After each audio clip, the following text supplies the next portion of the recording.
Okay, we're back. I think I figured out what the issue was, and yeah. Anyway, I'll explain it all after. I'll be back shortly. Enjoy some clips until my return. Just wanted to get the stream going again, and we're up and running, and we'll be right back. This is Zarin Izrak's super exciting working on stuff stream, for real this time. Whoops. There we go. Can't have it without the music now. The music is everything. Alright, I'll be back shortly. Don't touch that dial. I'll know if you did.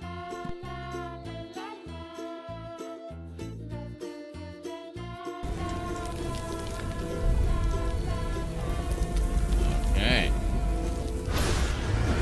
Whoa, Nelly.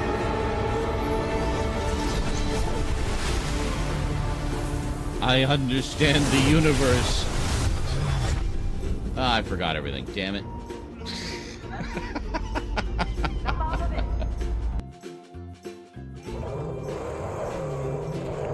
What the hell?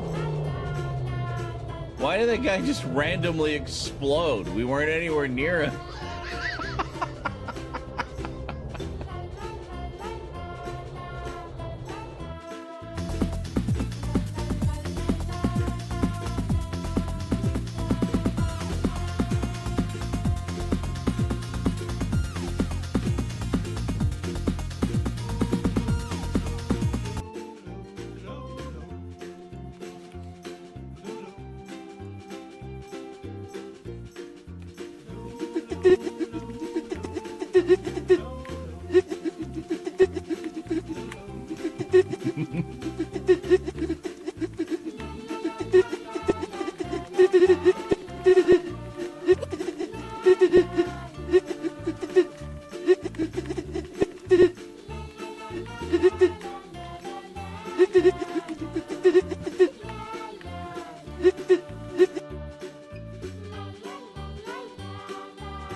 This one's called Extravaganza.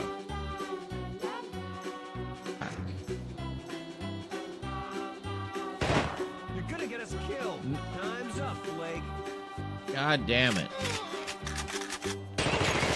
Oh, for fuck's sake.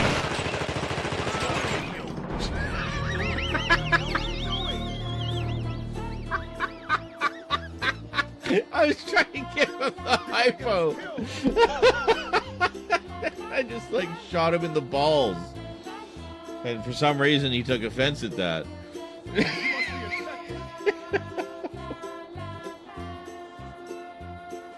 We're off to a rockin' start here, folks. We haven't even bumped into the thing yet, ever.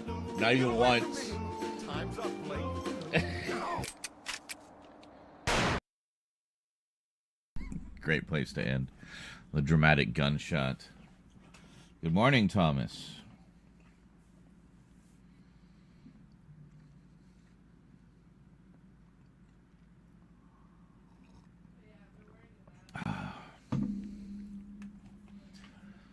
Do you have dreams of Go Lion all night?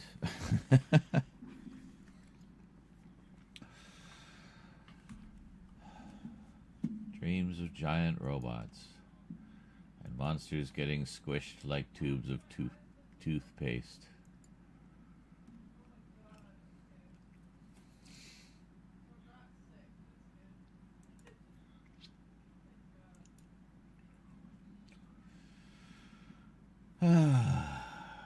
Totally passed out watching Lion and Gotron. So I was thinking next time I might flip it around, and we'll start with Go Lion. So we'll do like Go Lion Voltron instead of Voltron Go Lion. So then it's like we'll see the original. Then we all try to guess like what are they gonna censor, and then we'll watch the Voltron version and see how right we were. But I'm sure I know for a fact there's a few episodes where we'll be like, what the fuck? How are they going to censor this? Like, how? It's just, there's so much blood. How can they edit around this? Hey, D-Man David.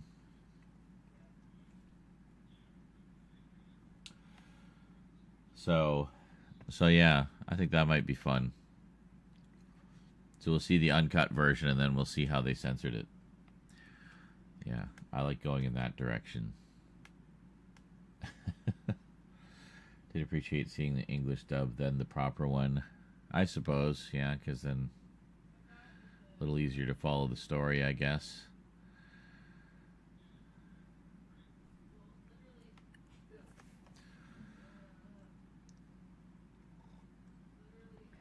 I don't know. I mean, it's interesting either way. Going the way we went today is like, you know, you get the English dub first, so you can just kind of enjoy the cheesiness. And you can usually tell also when they're trying to like pussyfoot around something. Just from the dialogue and stuff. But and then we watch the Go Lion version, of course, and then see what we missed. Which sometimes isn't much. Like, I think the last episode we watched tonight, there wasn't really very many changes at all. It was pretty much as it was. But then, but then I know there's other episodes where they will have had to get creative. How many episodes did I miss? Yeah, I think you just missed the last one.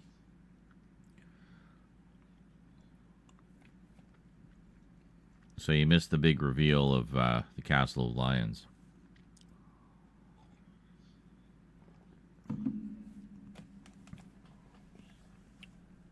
But I think you saw at least up until they finally got Voltron back together. And or Go Lion back together.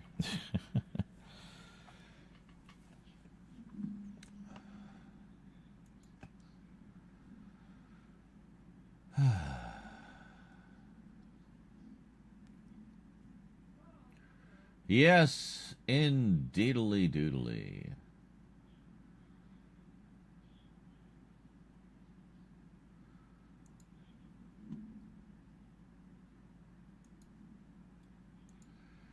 But yeah, anyway, it was a fun screening today. We're likely going to continue with that next week. Picking up right where we left off. So we watched the first 5 episodes of Voltron and the first 5 episodes of its source, Beast King Go Lion, to see the differences. And some of them are quite different. Others are not as different, but yeah, it's pretty good. Was Voltron when you left? Okay. So maybe you missed the last 2 Go Lions and the last 1 Voltron. So yeah, I'm constantly in awe of the sound design in Voltron. It's just such a great sounding show, you know? Like, in some cases, I noticed they did keep some of the original Japanese sound effects in. In other cases, they just swapped out all of the audio. But, like, just that stereo mix is so robust and full of life. Like, you just don't hear those kinds of, like, really lively sound mixes as much these days, I find. But yeah, that one in particular, I mean, I guess being the first show to do it alongside Miami Vice, they really wanted to make full use of that, that soundscape, that sound space, and, give your ears lots of fun things to listen to while you're watching the show. And I think that's definitely part of what contributed to its popularity. Is it wasn't just that it was a fun show and it had all these sort of things that would resonate with people in the story and characters and settings, but also just as a technical thing, they were doing new things that nobody had really done before, and I think that really, really helped their success. Went from so loud. Well, yeah, the Voltron sound is so loud. Like, they really just hit you over the head with it. But, I mean, that's also just the way it was mixed. Like, we're listening to the original stereo mix. Like, that's how it sounded in 1984 if you were listening through, like, a stereo TV or something. Which is crazy. Like, nothing else on TV sounded like that. Except Miami Vice. It was literally the only other stereo show that season. The following season, a lot of shows started going stereo, but and the technology evolved to keep up with the demand. But it's interesting when you kind of go back to the beginnings and you get these, and you'll notice that with a lot of things, like when stereo sound was new, even in music, that a lot of mixes were very aggressive mixes, things like hard right and hard left, and they just sort of go for a nice ambiance now. They don't seem to go as much for the, audio tricks. Yeah, it's like with 3D movies. They always want to have things popping out of the screen at you, right? Well, it's the same thing when stereo sound first came out. They want to have things bouncing around your ears like crazy. I remember there was a show I used to listen to on the alternative radio station, and the show was called For Headphones Only. And it was music that, in particular, was mixed with, a lot of really fun and interesting stereo sounds and whatnot. So it was pretty cool. But yeah, and then Go Lion, on the other hand, is a fairly bland mono mix. Like I noticed even like the things that would have had like a big sound effect attached to them in Voltron. Sometimes they're just silent in Go Lion. Like it just seems like, as much as the subject matter is like super extreme compared to Voltron, the soundscape of it is just seems so much tamer, compared to compared to Voltron, where they really just went all out with filling up that sound space with all kinds of interesting stuff. And you really listen to it, and you begin to notice just how many layers there are to the sound. Cartoons just were not done like that back then. It's crazy. Yeah. A lot of the kung fu. Yeah, well, a lot of that stuff, like the 70s and 80s, like even in movies, stereo sound wasn't that common until like the late 70s, and by the mid 80s it was more common. But didn't really even have surround sound in theaters until not that long ago, really. It was just all stereo for the longest time. Stereo was it, and nobody felt any need to move beyond that. And then some jackhole went and invented surround sound, and suddenly the race was on again. Who had the biggest, best, most elaborate surround sound, Yeah, but mono stuck around forever, like from the 50s right through to the 70s. And then we started to get stereo. And then stereo TV started in 1984 with Voltron and Miami Vice. And by 1985, most of the networks were already adopting stereo, having things in stereo where available. Actually, how about 1985? I know like 87, 88, we started to see a lot more shows in stereo. It was annoying to me because I knew that all these shows had these great new stereo mixes, but a lot of the stations that carried the shows in my area were not yet broadcasting in stereo. So even though we had a stereo TV, we had stereo VCRs, we couldn't actually watch anything in stereo. Other than movies. So we get movies, and be able to enjoy the stereo sound of the movies. But yeah, not the TV shows, alas. So it was such a novelty for me when I was in Selkirk, and a couple of the stations I received, I got in stereo. So I was able to finally enjoy stereo television. And I had a hi-fi stereo VCR, so I could record it in stereo, too. This is all about stereo, man. It's all about that left and right goodness. And good morning, Adrian James. I noticed Voltron, my headphones picked up sounds coming from all directions, and then the silence in Go Lion gave a more serious vibe, in silence giving moments time to breathe. Yes. Well, yes and no. I mean, I'm not talking about so much like the dialogue and stuff, because I know the dialogue I mean, just generally in 80s anime dubs, and this carried through to the 90s as well. They tend to be very gabby, and they tend to want to fill up space with words. Whereas, yeah, when you watch the Japanese version, there will be moments where, um, the sound just kind of drops out, the music drops out or whatever, and it's just, very quiet ambiance or something, and it does definitely change the tone. They do that in Voltron as well from time to time. I mean, I know there's some long tracking shots across Castle Doom and the hellscape that surrounds it, which is usually just set to music and ambient sound. And then then we'll go into Zarkon's throne room and he'll be talking up a storm. But we will get some of those moments in Voltron, but you definitely don't get as many of them as you do with Go Lion. Go Lion has a little more sense of when it's better to, when less is more. So, whereas with Voltron, I mean, if Voltron, essentially, they wanted it to be just an all-out assault on the senses, just be the most incredible thing anybody had ever seen or heard. So, I mean, they already had great visuals and a great story with Go Lion, and something that would, they knew would sell because the Shogun Warriors had been popular a few years earlier and had quite a lot of success through various forms of media. So they knew that Voltron, being a natural extension of that sort of thing, was a good bet. So, and just generally, I think it was that World Events Productions.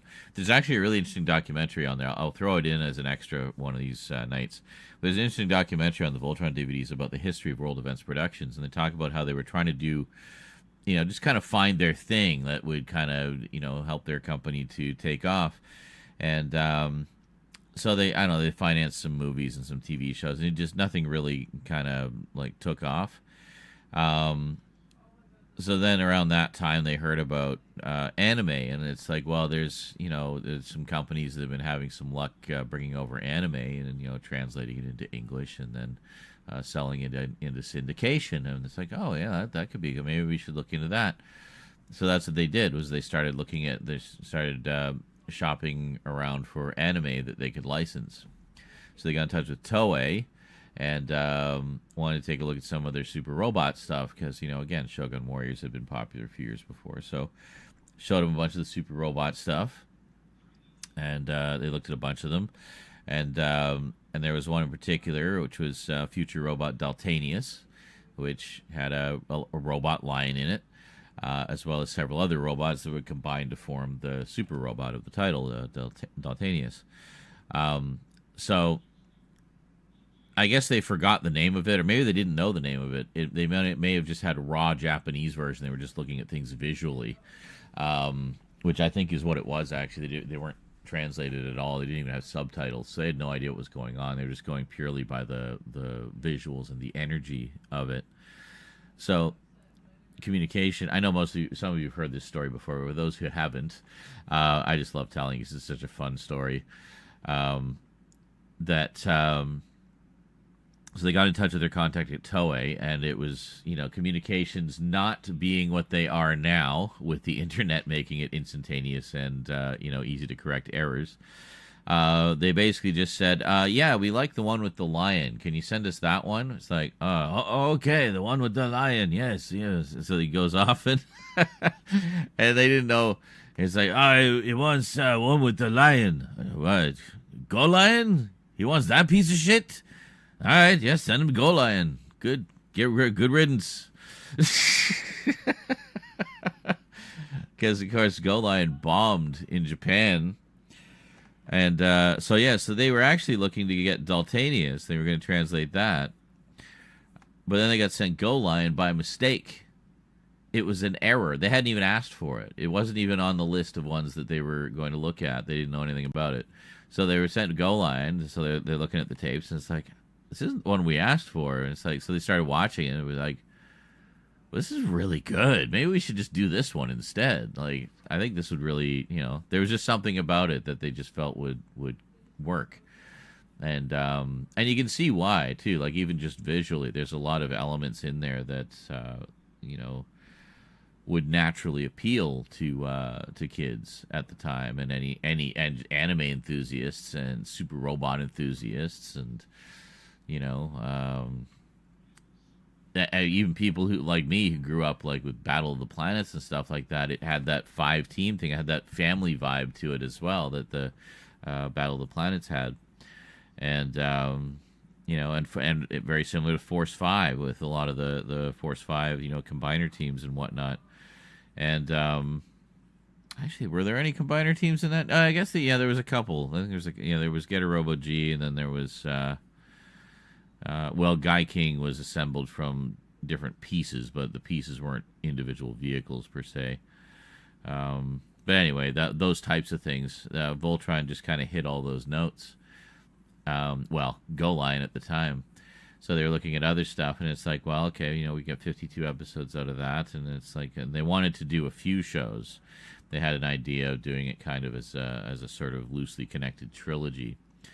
So that's what they did. So then they settled on Die Rugger, and then the third one was going to be Albegus, Lightspeed Electroid Albegus. So they did translated Lion Voltron. It started to air. I think they were still translating them and editing them while it was airing the first season. But so that went really well. Lion Force was a huge hit, and that led straight into Vehicle Force. Vehicle Force was not a huge hit. So, what do we do? Are we still going to go ahead with Albegus? They decided not to go ahead with Albegus. They were also still considering Daltanius as a possible alternate. Daltanius, I think, was almost also Voltron 2 of the Middle Universe. And then, but, too many lions, I guess. So they opted to go with Albegus instead as Gladiator Voltron, but that never happened because of the failure of Vehicle Voltron to pull the same numbers that Lion Force did. So instead, they just repeated those for about a year, and then got in touch with Toei and said, Go Lion's really popular over here. We could use a few more episodes. You want to do some kind of collab on that? Maybe, we'll toss a few bucks your way. And they were like, yeah, sure. We'll help you make some more episodes. So they did 20 new episodes of Voltron, Lion Force Voltron. So we got 20 more episodes of Go Lion, sort of, with a combination of stock footage from the original series, and then like transformations and stuff like that, and then some new footage, like new stories. And then they did a special where both Voltrons met up, had to fight the villains from both series, and then that was where the classic series ended. So, yeah. So in the end, they ended up with 125 episodes, if you count the Fleet of Doom special as a two-part, as a double-length finale. And that is a brief history of Voltron. Should include fake ads next week when the show cuts to ad. Well, that's literally impossible. I can't do. I don't have each individual act of the episodes. I have a file of an episode, right? I can't shoehorn things into that. But yeah, I put together a playlist of what we're watching. I hit play and I let it run, and then I just sit back and enjoy the show. Animal theme stuff works better than cars, I guess. The colorful suits and robots should match. Yeah. Oh, just wait. Just wait until they introduce pink into the mix. Where's that one gonna go? There ain't no pink lion. Just saying. Be fine if there was. That'd be cool, actually. Have the bubblegum lion.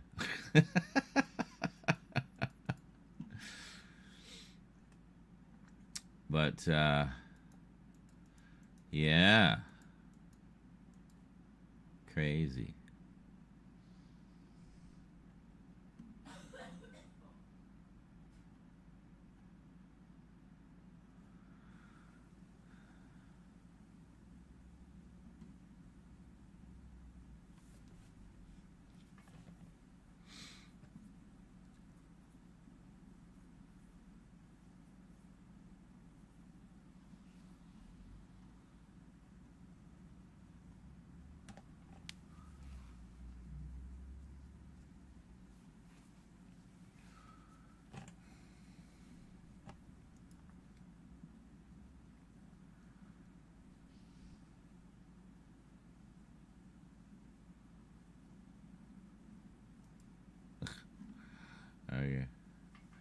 Sorry, just looking at random things on the internet. Pink, oh my god, does the princess join the team? Maybe. Maybe. Have to tune in again next week and find out. Actually, it's probably good you didn't see the last episode, because the last episode of Go Lion completely blows a big spoiler in the next episode. The actual title of... Well, you'll probably see the title, but... Yeah. Anyway.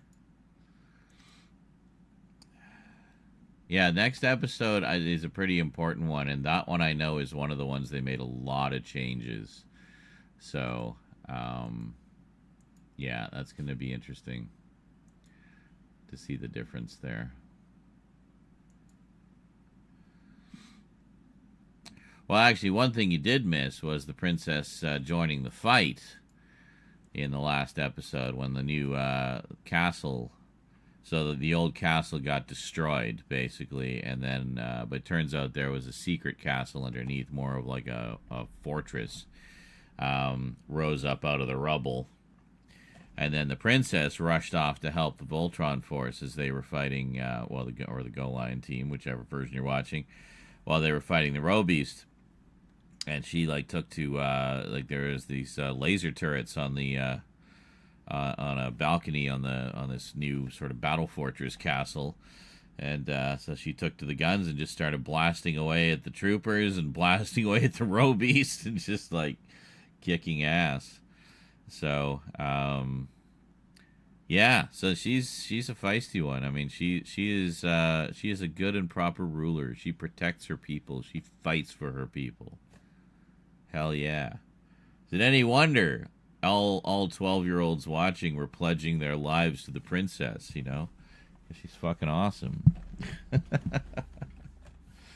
And looks good sweaty. Anyway. All that anime sweat. So she Han Solo'd them. Yeah, I even said don't get cocky. Yeah, that was a problem. That was fun.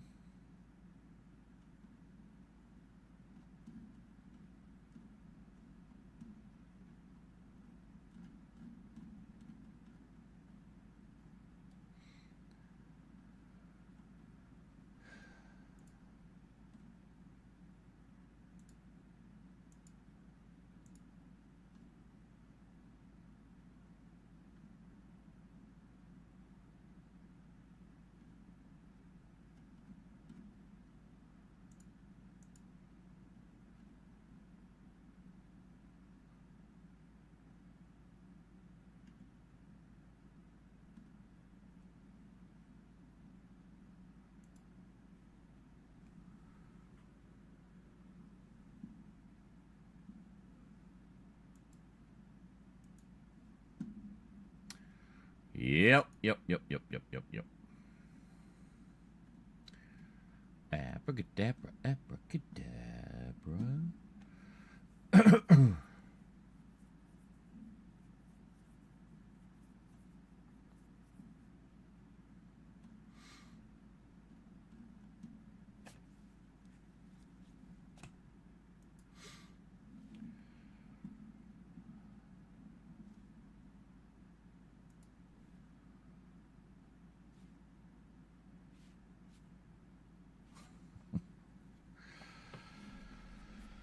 Oh boy, oh boy, oh boy, oh boy, oh boy, oh boy, oh boy, oh boy, oh boy.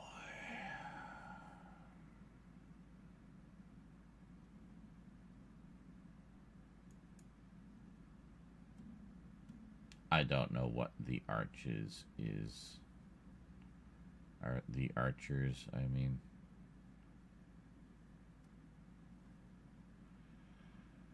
Hello, Zach Corder. Welcome to my channel.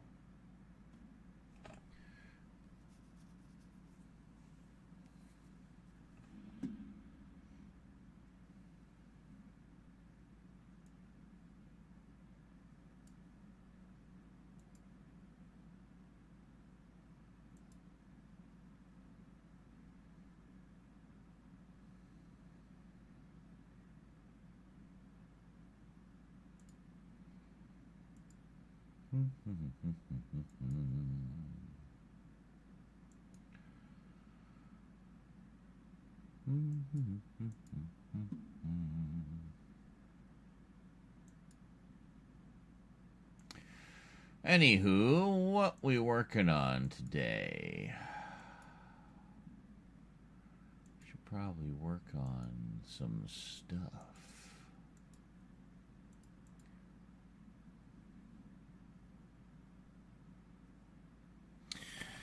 Maybe we'll work on some stuff on the other computer. How's that sound? I want to do some gaming this weekend, so yeah. Hold on a second. I should do this. Put everything together.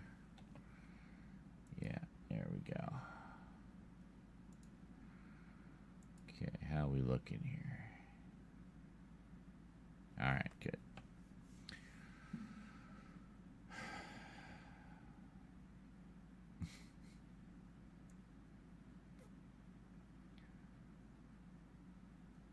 Thank you. I appreciate that. I have many videos. I've been here for a very long time. I have lots of live streams too. Enjoy. Everything but the live streams is sorted into playlists for easy finding of topics of your choice.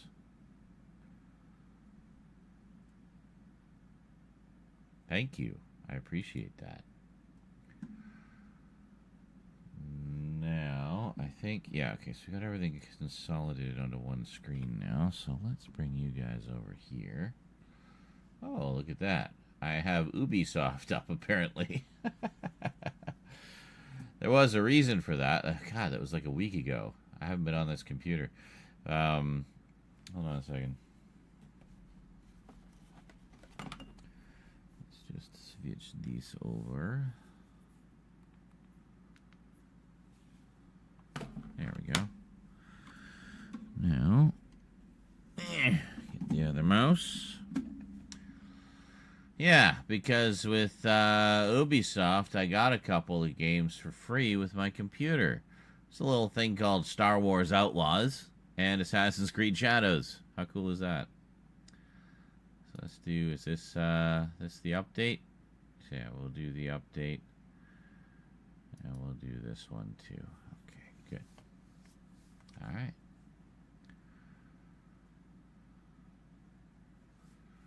This is a free trial. This is a free trial. This is a free trial. Uh-huh.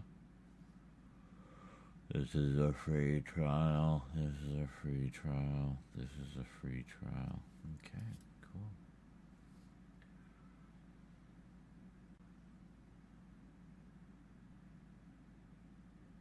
Why is it just sitting there?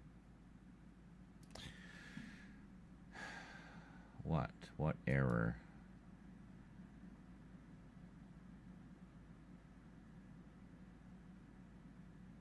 I don't know what it's doing. Anyway, we'll just leave that to chug away in the background there. So, Halloween 2025. Yeah, here we go. I got a whole bunch of stuff. Possibly. Creepy Tale, I've got, I think, 1, 2, and 3 of that. Dead Space, of course, we want to finish. Franbo, we started a long time ago. I always wanted to get back to it, so I thought we'd just restart. Inunaki Tunnel from the makers of the convenience store. Phantom of the City and Memories, also by the makers of the convenience store. Or actually, I don't know about Memories. Phantom of the City is, though, I think. Kolat, started playing that a long time ago, never got back to it, really wanted to finish it. It's pretty short and has a pretty cool story. Lorelei, which is the final chapter of the Cat Lady trilogy, which we've played over a few Halloweens. Martha is Dead, just looked like a good one. Return of the Obra Dinn, really cool retro one. Scorn, very Giger inspired. Simulacra 2, because we played the first one. and sucked at it. I got everybody killed. Still Wakes the Deep. Think The Thing on an oil rig. Supposed to be really good. And we got The Suffering and The Suffering Ties That Bind. So, yeah, thought those would be some pretty good selections for Halloween this year. That's not even everything. There's stuff on console as well. So, there's a bunch of stuff on the PlayStation as well. It's not just PS5. That's also PS3 and PS2. I've got some stuff. I don't really have an easy means of capturing the PS2 right now, but I can capture the PS3. I actually do have that hooked in. So, we can actually play PS3 games natively on a PS3.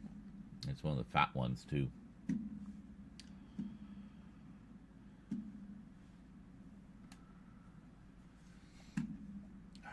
And then we have the Revolution folder, which I think only has 3 games in it. Yeah, Freedom Fighters, Homefront, and then Homefront the Revolution.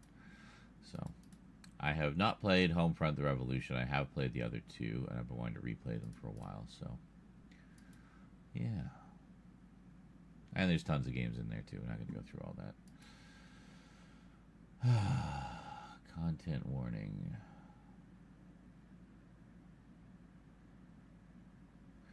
Yes, I think. Yeah, hold on a second. I just need to check something.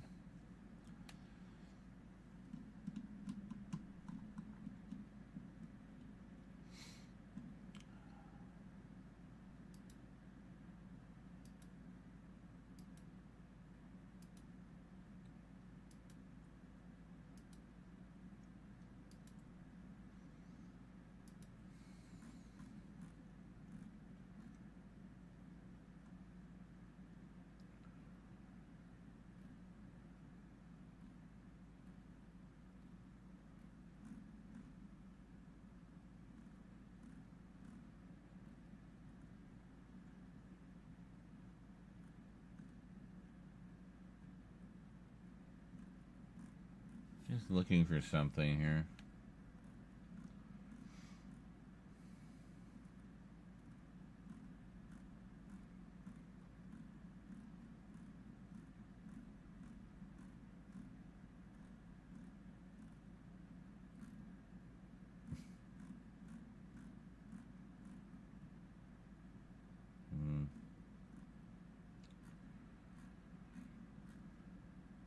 I don't know what's going on. Where did I scroll to?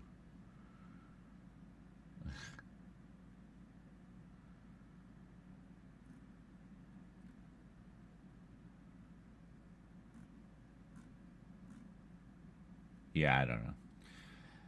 Anyway, I was looking for something. It is not here. More is the pity.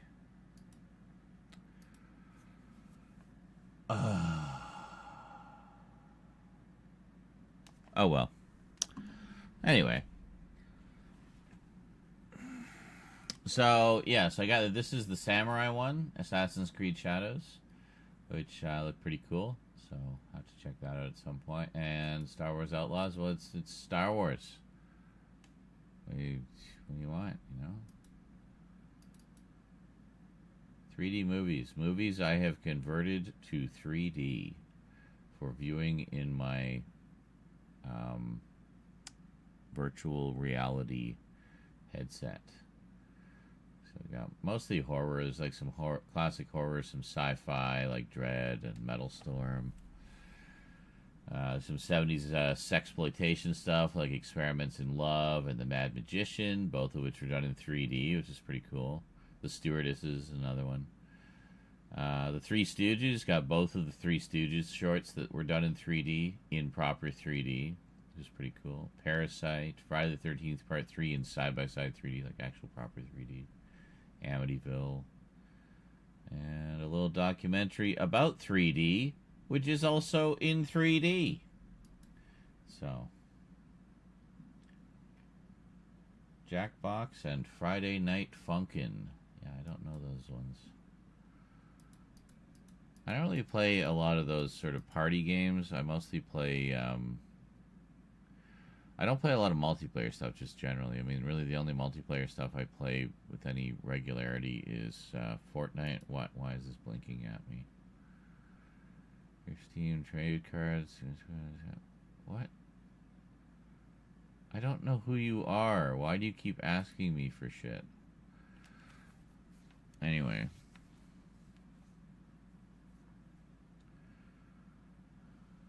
No, I sell the trading cards. I sell them for money because I don't care about digital trading cards. I'll just download the JPEGs off Google Images. Like, you know, it's not that important to me. They have no value to me. But they have value to other people who enjoy collecting them, in which case, cool. I will happily take your money. But, yeah, that's Friday the 13th, part 3D, yeah. Basically.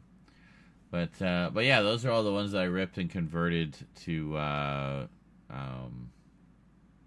watch in the virtual home theater, which is great. That's something I need to play around with more.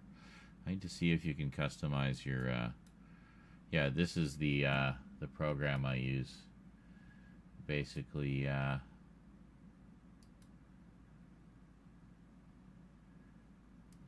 so you make you rip the 3D file from the Blu-ray with Make MKV, and then you bring it in here, and it converts it into a side-by-side video file, meaning it has the left on the left, the right on the right. And then, so it separates out the two images into two distinct full resolution 1080p images. And then you can watch those in the VR helmet, and it puts them together in beautiful 3D. It's pretty neat. So it's a bit of a process. Got to rip, convert, then you can watch. So you can't just pop a disc in and start watching. Don't work like that. It's not that simple. You want to do things the sneaky way, you got to do things the sneaky way. That's it. Temp footage. What is in here? Oh, this is all video game stuff. Right. Okay, so we've got Scooby-Doo, Shadow of the Colossus. How much space is this taking up? Oh, only 866 gigabytes. Jesus. Maybe we should, oh, okay. 311 of that is The Thing Remastered. 314 of that is Skyrim. And, well, 94.3 is Batman. So, I mean, that's, you know, FNAF, there's not as much, you know. Oh, actually, no, there is. There's 90 gigabytes in there. Why is there so much for FNAF? Oh, you know what? Is this when I recorded my, why are there so many files in here? What is so massive in here? Hold on. Let me see. MP4 video file. Oh, it's just the fucking video file.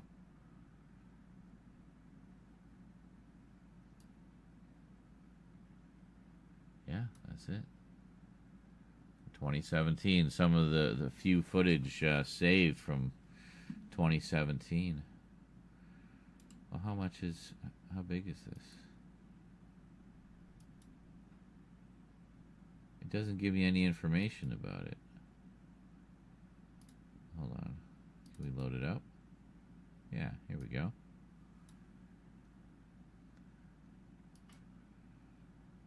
Okay, it looks like it might be 1080. No.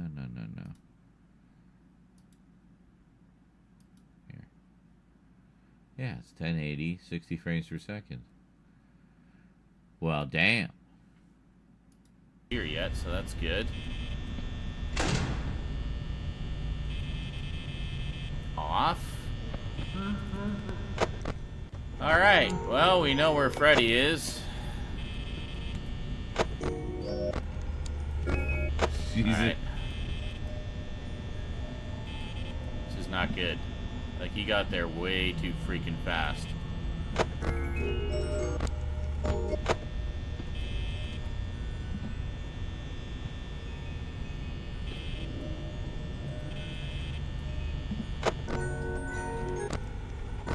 We could have 2 a.m. again. That'd be great. I would really appreciate that. I like 2 a.m.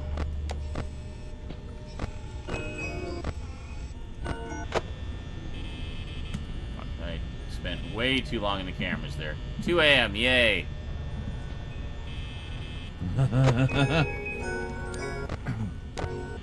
It's so goddamn tense. Alright.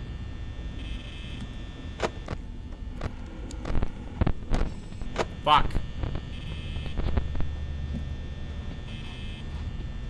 Chica's in the kitchen. Oh my god. So far, so good.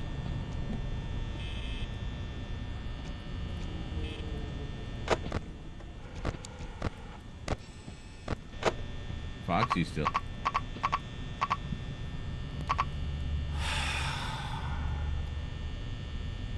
Well, we made it to 2 a.m. Maybe we should just see how long we last. And the phone's ringing. Be right back.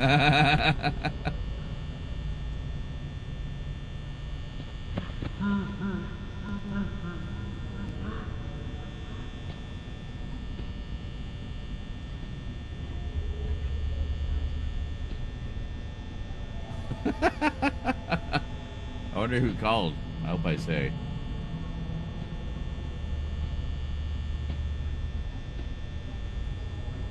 Come on, I'm just sitting there. I closed one door. The other door is broken. 44%. We made it to 3 a.m. so far. On night 6.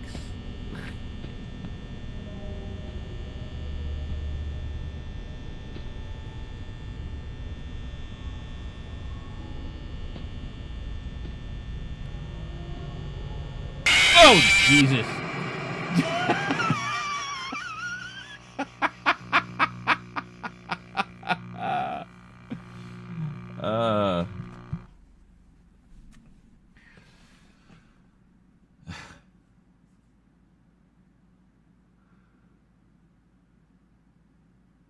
It's because if you don't keep an eye on Foxy, he'll eventually come get you. So you got to keep an eye on him. As long as you're watching him, he won't leave his stage. So that's the trick. So who am I talking to here?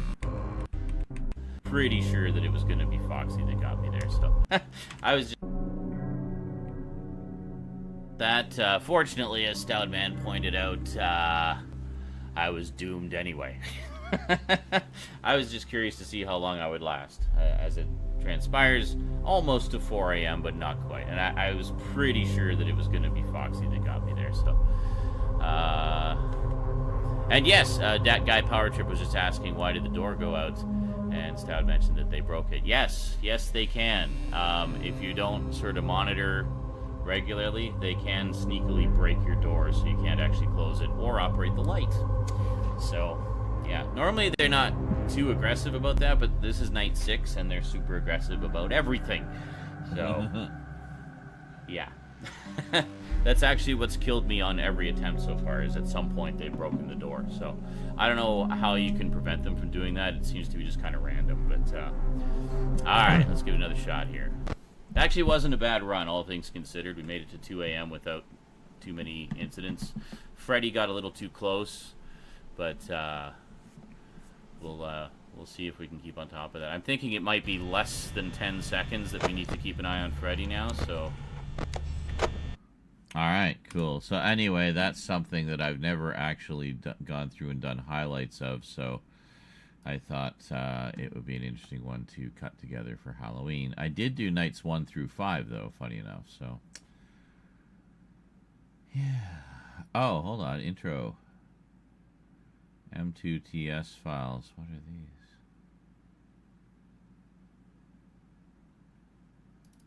What is? Just VLC player's fine. Hey, kiddo. My dad's gonna be recording. I just need to do a couple intros here. Oh my God, Tiny Rosie on the couch. Testing. The hell. There. Okay. Who's this? Rose.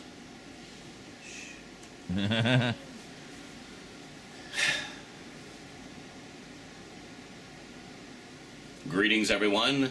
So yeah, night 3 of Five Nights at Freddy's. Oh, this is... I know what I'm doing here. I'm talking about... What mic am I using? Oh, wait a minute. No, because I have... Yeah. Jeez, why are you having so much trouble playing basic-ass files?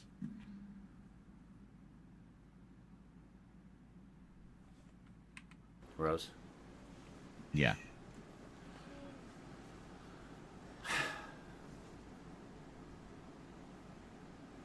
Greetings, everyone.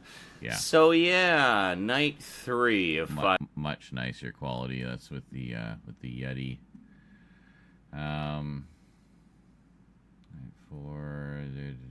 Yeah, I just did like some little intros for the cut together, basically. But anyway, we're not going to work on that right now. We're going to work on some other stuff. What do we got here for the Thing? The Thing remastered. Yes. I think these are the files we want. The MP4s. Yes. So, these are the... I had to run these through Handbrake in order to get them into a format that Vegas was happy with. So, yeah, pretty ridiculous. So anyway, expanding them to MP4s. I expanded them as much as I could, actually. I gave them as much headroom as I possibly could. Resulted in files that are about double the size. This is 43.7.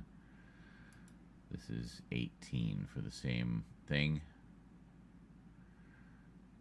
Yeah, and the only reason for that is the codec that YouTube uses for their 4K encodings. Only YouTube seems to like. When I try to... it's not an uncommon codec. It's just not in common use, really. So I don't know why they don't just use HEVC instead, but they use a different one. VP9, I think it is. Yeah, VP9 is the one that they've been using. So I don't know why. If it's a better compression than HEVC, I don't know. All I know is nothing fucking supports it. And things do support HEVC now. So what did we do here? We did this. Does this even say what codec it is? I don't think it does. No, hold on. So let's yeah, see. So we got beautiful file. That one? Oh, it actually has the full title, like, in its sort of metadata. Now, hold on a second. I just want to reduce this just so we can look at the files and stuff. There. Anyway, we want to look here. Codec information. Ooh, nice music. So just AAC audio. H.264 video.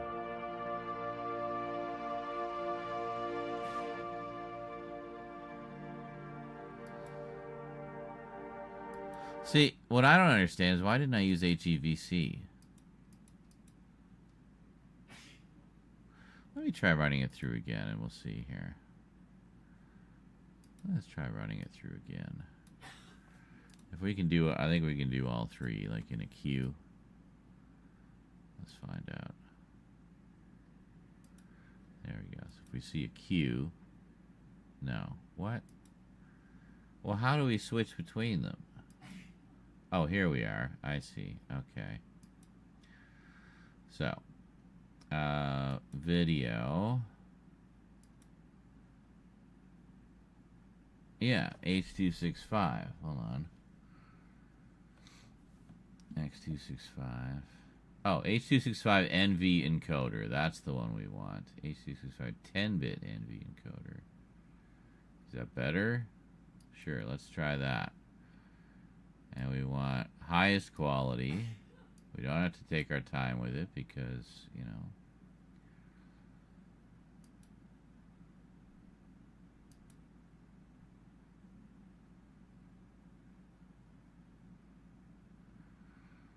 Okay. Oh my god, poor Rose. 320, just to make sure that we have our good. Yeah, I mean that's fine. We don't need to change the video or the audio codec. But I figure if we can change this, put a H.265 into an MP4 container, that will give us smaller, more efficient files, but it'll also give us something that Vegas will be happy with. So let's add this one to the queue.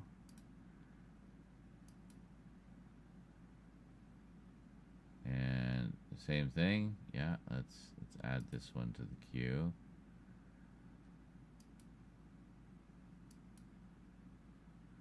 And same thing, let's add this one to the queue. Alright, so we got the queue. Okay, start the queue.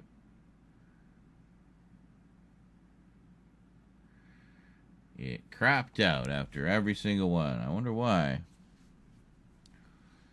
Okay. Let's look at the log. What did it say? What did it not like?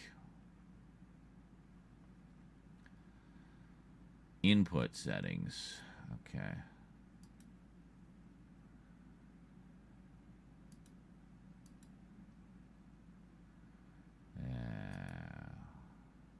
What if we do this one? Just the regular one.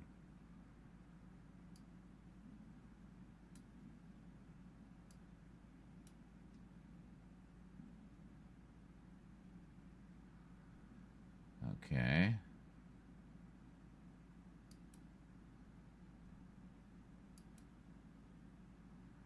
Yeah. So go here.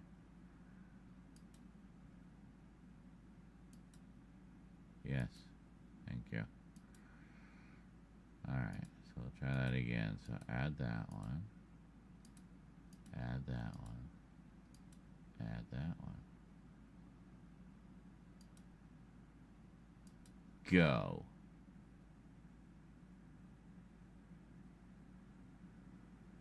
Hey, it's actually going this time.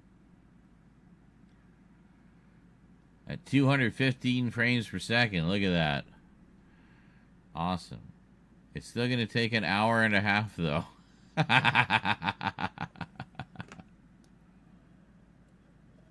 Mm-hmm.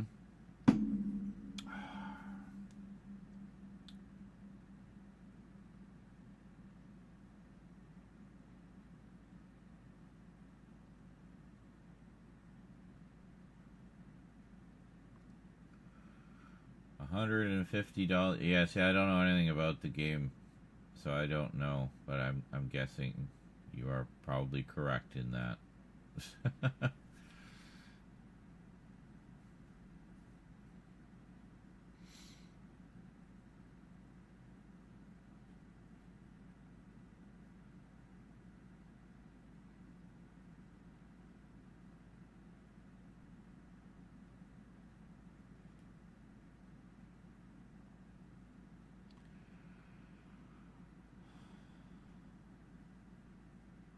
See, I'll be curious to see the difference in file size between them, because, I mean, at the moment,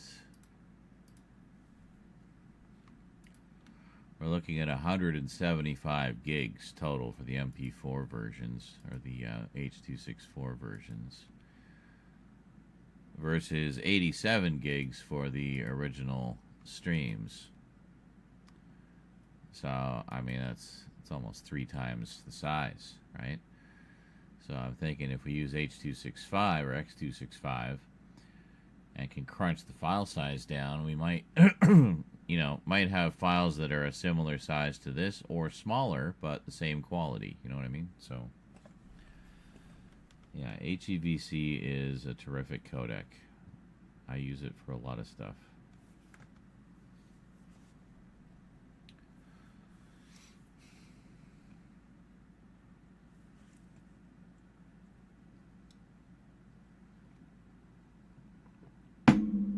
Cheers.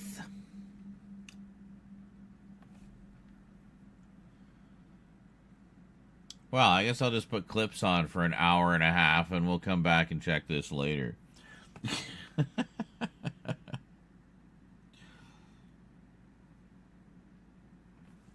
I did actually sort through the clips yesterday.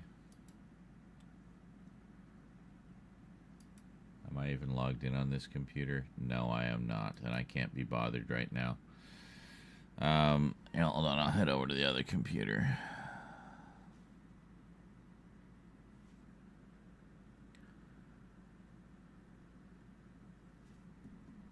What the hell?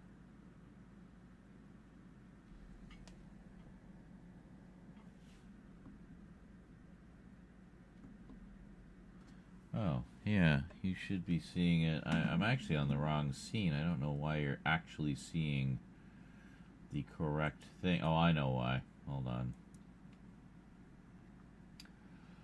I know why.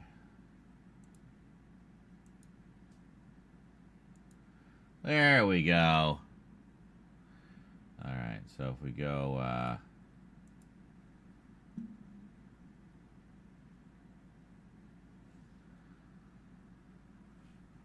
here. Forgot what I was doing for a second. Creator dashboard.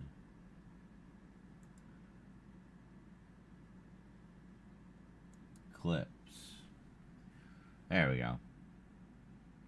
So after we worked on clips yesterday, I continued working on clips for a little bit. It's one of the reasons I was late, because I was up late doing this. Did the vertical versions as well for a good chunk of them. Not all of them, but most of them. Also corrected a lot of clips that had, the time. Yeah, they didn't quite start or end where I wanted it, so I went in and fixed it. So there's a few at the top here that are actually from a few days ago, but they are correct now. So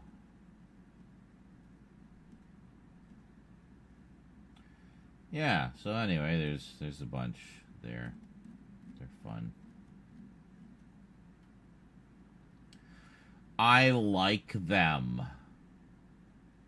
I haven't even checked my TikTok in a million years. How did the latest batch of videos do there? Probably shitty.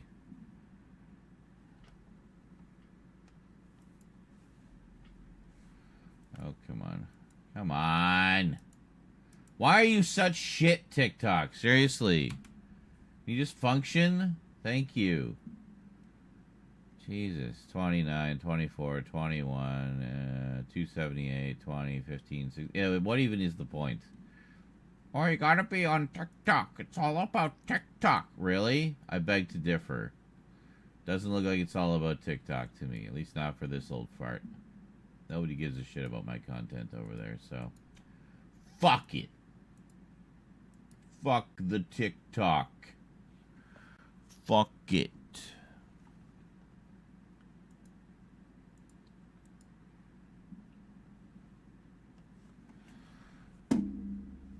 Anyway, this is gonna take a while.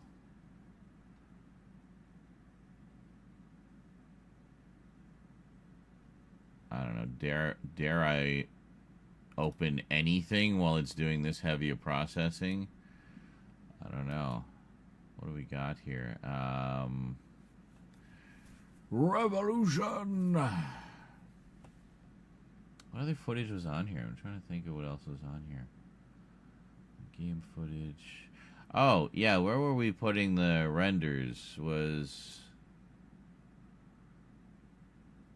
over here somewhere, I think, wasn't it? Yeah, temp render. There we are. What do we got? Yes, we have all the Skyrims. We need to schedule these. This is 1, 2, 3, 4, 5.5 weeks worth of Skyrim just sitting here. Sitting here. Shitting on the dock of the bay. Watching my turds float away.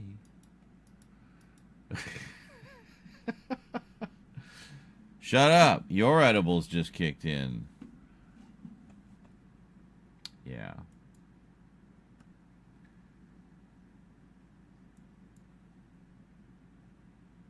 All right. Enjoy some clips. I'll be back.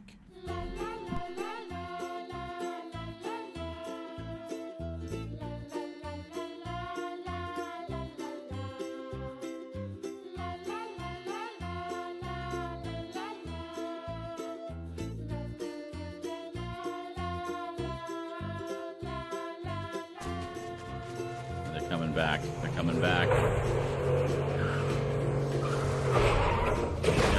They... Oh, nice. Nice. Nice bit of, bring around the Rosie.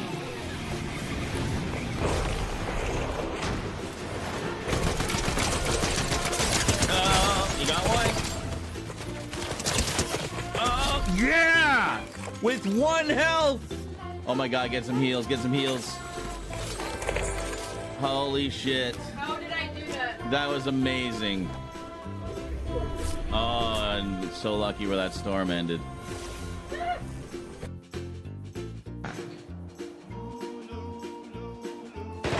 You're gonna get us killed. Time's up, Blake. God damn it. Oh, for fuck's sake.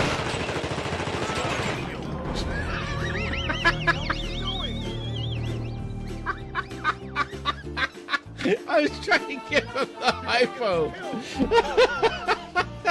I just like shot him in the balls. And for some reason he took offense at that.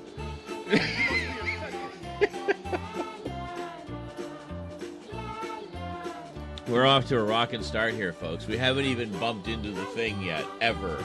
Not even once. Time's up, Blake. What? Oh, was I like still alive in the background even though the game was over? That's hilarious.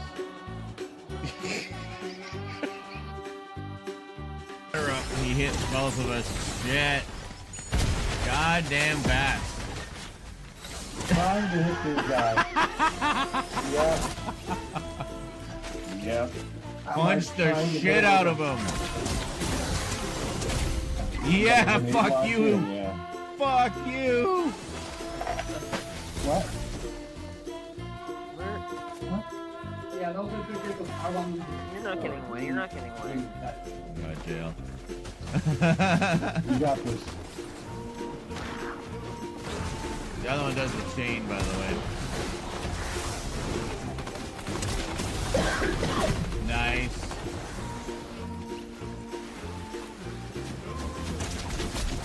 Nice. One more. Nice! Fuck yeah, dude! You took out that whole squad! Kicks ass. You took out that whole squad by yourself. Light side quest. What the fuck, JL? Ryan says, my wife would be upset. JL says, shoot her.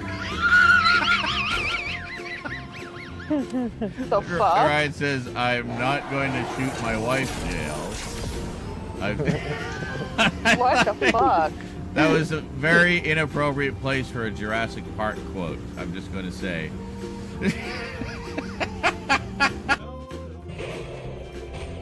There. Alright, we got him.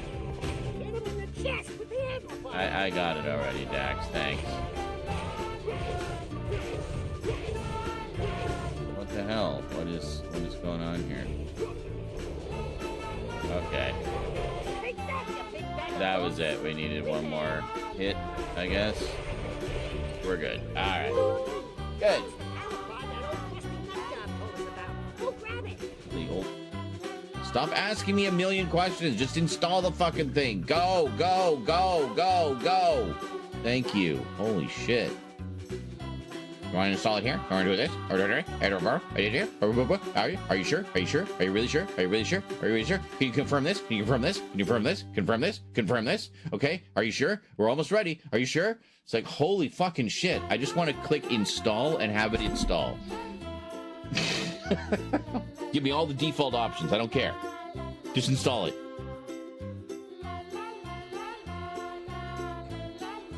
La la la la la la.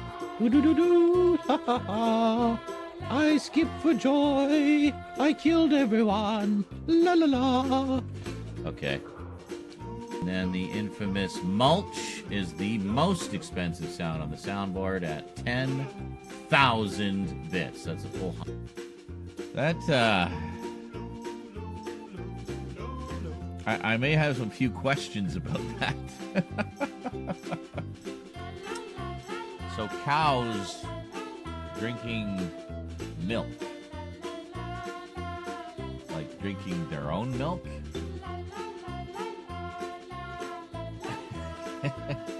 Well, I mean, there's no rule saying you can't, I guess, but it just seems like it would be a little odd to me.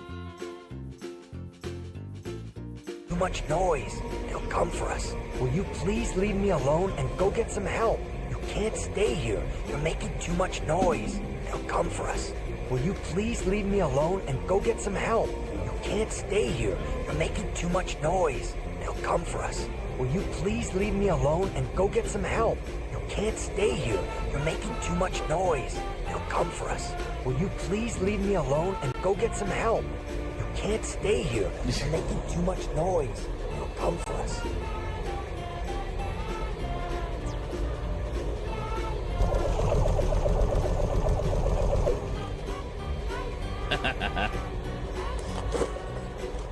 Oh, I was gonna save my game before I did that. Oh well. Nope. Too guilty. Trying to do a not evil run. I'm just heating up some beef roll. What the hell? Why did that guy just randomly explode? We weren't anywhere near him.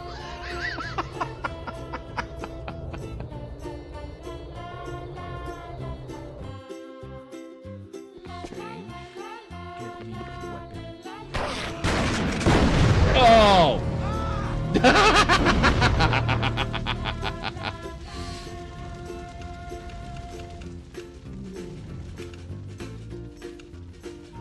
Uh-huh.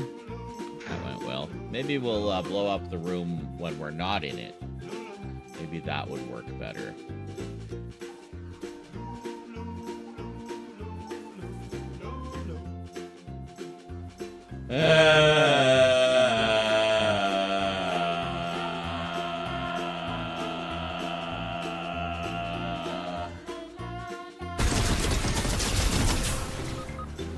Fuck. Where you at? Someone with a lightsaber, and I'm dead. Oh my god, are you serious? Oh my god. We got a TIE fighter and an X-Wing.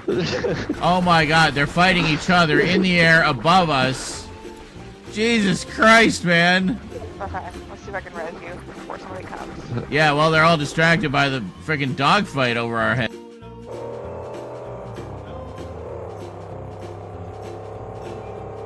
I remember we can't really... Oh, fuck!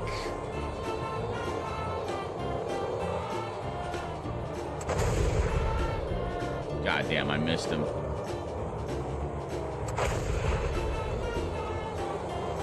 Get off me, Jesus Christ!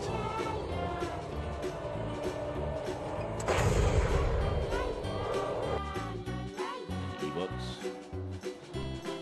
E-books. E-books. E-books. I prefer physical books because I don't like having shelf space.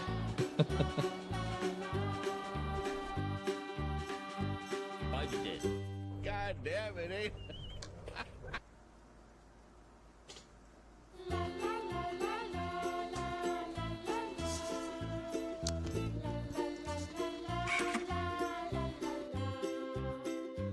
I was playing for the Imperials in this one.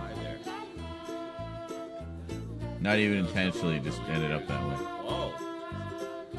Is this her?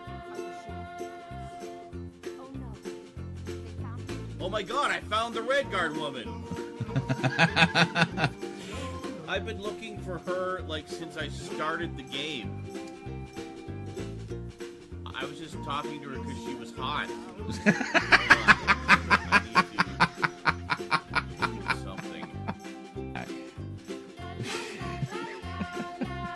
You can relax now. Daddy's got you. Alright, so we got our picture.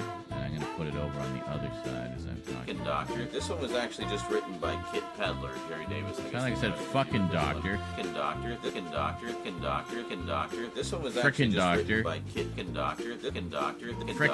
Frickin' doctor. Frickin' doctor.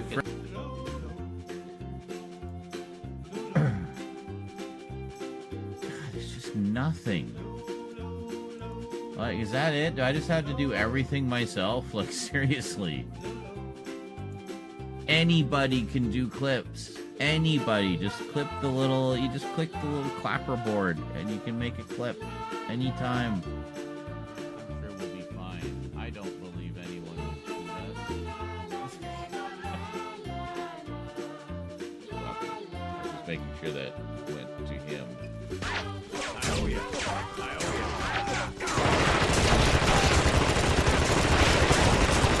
Oh my god! Okay, those have never taken that much punishment before. Holy shit, man.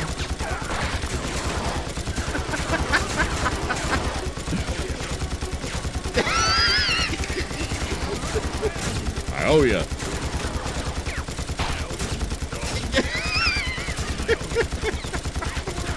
What is it? Ed 209? Manning the controls? There you go. Finally killed him.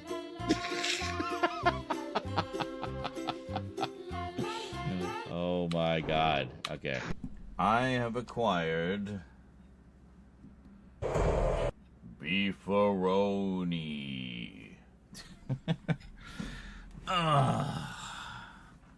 How's it going, everybody? Welcome back. I may have also got a refill for my drink. See how much else we can refill. I have never seen a single Wes Anderson film.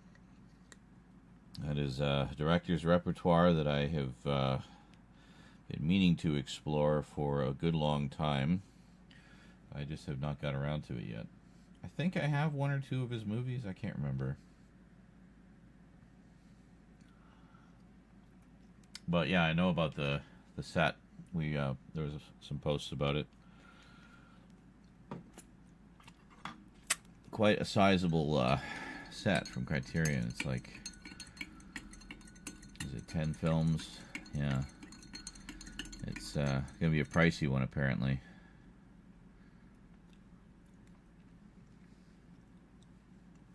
Looks pretty cool though.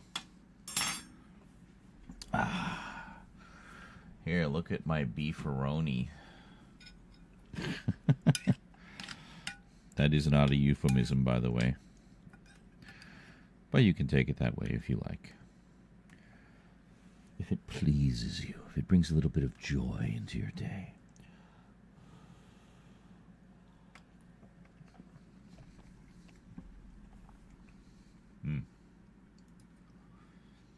I wanted something a little more robust, but I just didn't have the patience. Also, it meant I would have had to be away. What? What are you talking about? You must tailor your content as posted to each... Oh, I see. Yeah, to each specific platform. Yeah, I know.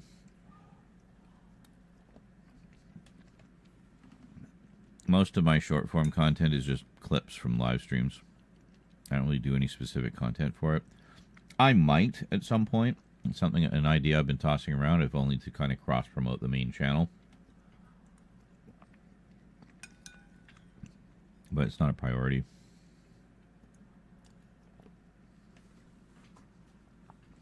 I mean, I've seen a lot of people have like sort of short, cut-down versions of one of their longer videos. Having it act almost as a trailer for the video. And say, you know, if you want to see the full video, link in the description. Or in the comments. Usually with shorts, actually, I guess you want to pin it to the comments if you can.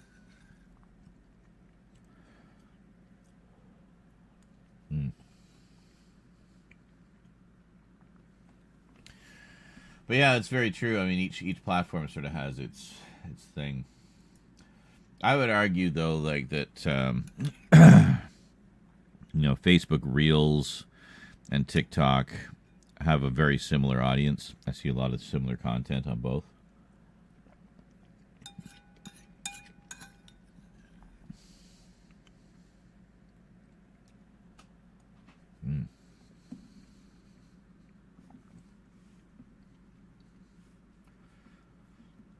The ancient DVDs, for the most part, are quite cheap.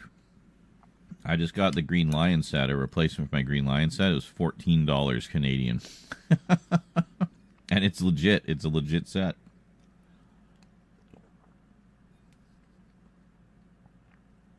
It just looked like it had been re-shrink wrapped, but otherwise it was brand new.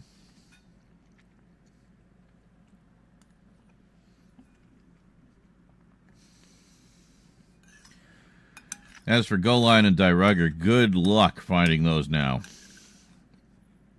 But the good news is the complete uncompressed ISO files are on archive.org.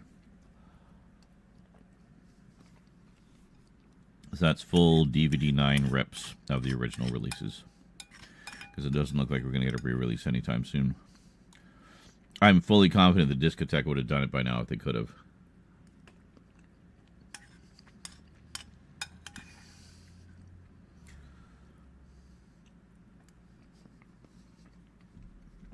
I thought maybe, because last year was the 40th anniversary, that would have been a good time to do a re-release, you know, to have a big deluxe anniversary set of the show, like the English show, and then have a big deluxe anniversary set of the originals to go along with it. You know, it just seems like a wasted opportunity to me. I mean, you got these beautiful digital masters now that you can just re-release endlessly. All the work's been done. All you gotta do is put together the compilation, you know? Easy money. Well, I guess it might be a rights thing. Toei might be sticky about releasing the originals over here. I don't know. Well, you think they could at least do that with Go Lion. I mean, if the story I heard was true and World Events just owns it part and parcel. It just might be that they chose not to release it. Might not even be a rights thing.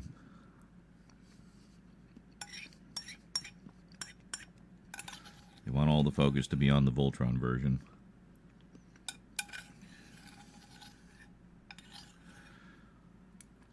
Anyway, thanks to that fan for posting the full DVDs on archive.org for anyone who missed out on them. Because, yeah. With Voltron, especially, I mean, it's definitely worth checking out the originals.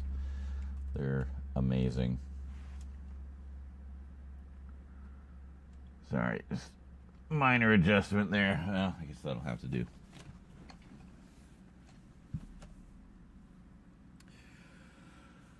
Oh, what are my thoughts on the Stargate Universal shows? Another one that I would like to see more of. I haven't seen very much of it. I mean, I hear they're good. I want to get the big Blu-ray set that has all three of them. I have the animated series. DVD release of that came out a while ago. But I haven't seen much. I've seen the movie. Of course, I saw the movie in theaters. Then I saw the... I've owned the director's cut on a few different editions. And then... I had the big box version, the first release of Season 1 of Stargate SG-1 a while back. And I think it was when Annetta and I were still together. And we started watching it. And we got... I mean, those are like 22-episode seasons, so they're long. We got to like episode 17, I think, and we just didn't get back to it. Actually, we may not have even got that far, and I might be thinking Supernatural. Supernatural, the same thing. We got partway into the first season and didn't get back to it. I think that was episode 17. So Stargate might have been even less. So I didn't even see anywhere near the point where, you know, everybody tells me to stick it out because that's where it gets good. It was still very much kind of just, you know, crisis of the week type of stuff going on. But I understand quite a saga evolves out of those humble beginnings. There was, I believe it was called Stargate Infinity. So there's SG-1, there's Atlantis, and there's Universe, right? Yeah, Universe. So Stargate Infinity is the animated series, yeah. Lasted one season, 26 episodes. Which, to be fair, is a good length for a season. You know, still good meaty story. My understanding is a lot of fans don't care for the animated series. They consider it one of the less good adaptations. But, I mean, I haven't watched it, so I don't know. It was sent to me by a viewer a while back. But, yeah. Let me, switch back here. So,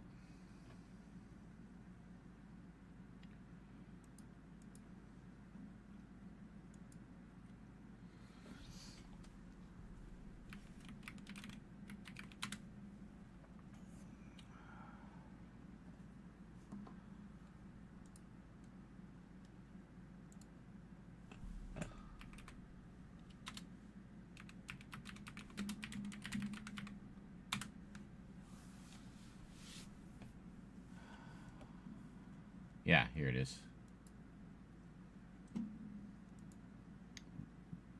There we go. Stargate Infinity. That is the animated series right there. Shout Factory put out a DVD set of it, and it looks like you can still get it. So, there you go. Well, from third-party sellers. But it doesn't go for much more than it did originally, so.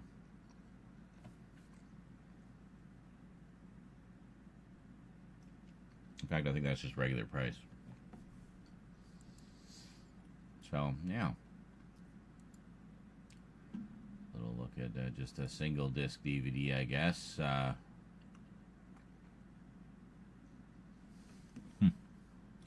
It looks very early 2000s action adventure sci-fi series. So, kind of interesting.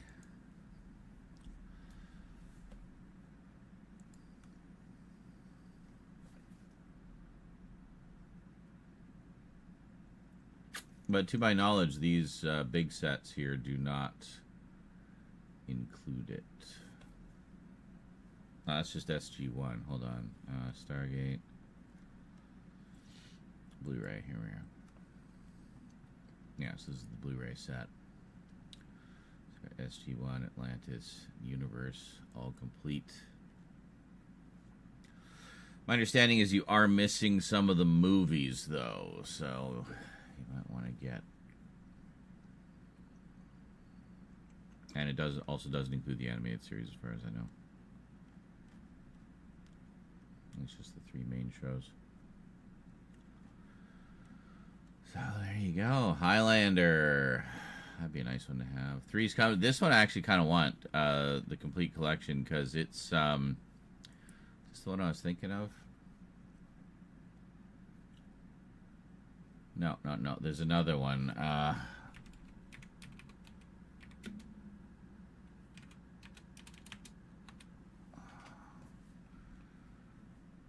Yes, it was this one. So we get the true complete collection because this has the complete series of Three's Company. All 8 seasons, all 172 episodes. Also includes the Ropers and Three's Crowd spin-offs, complete series of both, which I don't think have been released outside of this release. So if you're a Three's Company fan, that's the one to get. It's pricier, but you're also getting quite a lot of additional content, so there we go.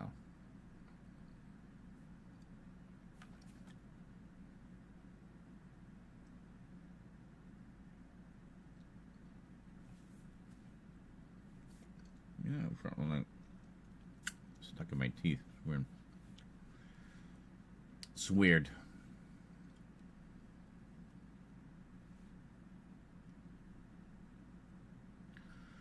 See, that's it. Oh no, we got got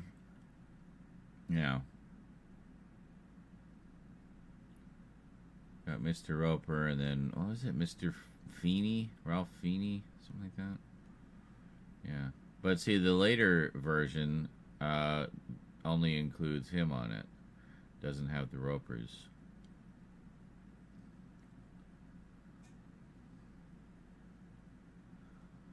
Bizarre. Anyway, I don't know how I got on Three's Company Kick. It just showed up in my search, so I rolled with it.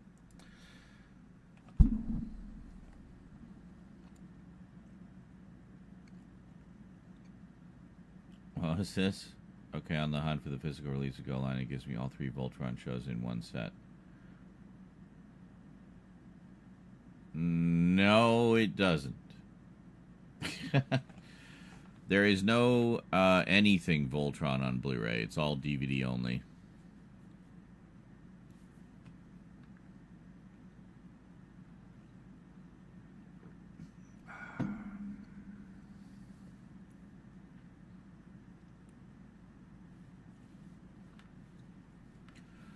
Yeah, Go Lion had 2 DVD releases that were basically the same.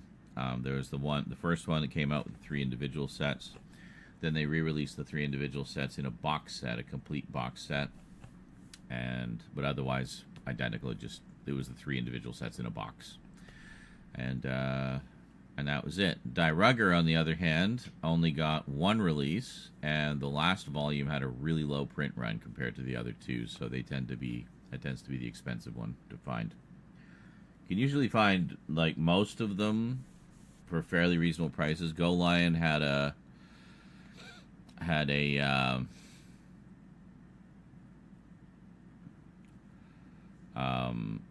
what is it? Go Lion, I guess, had a higher print run and also had that re-release, so there's just more of them out there.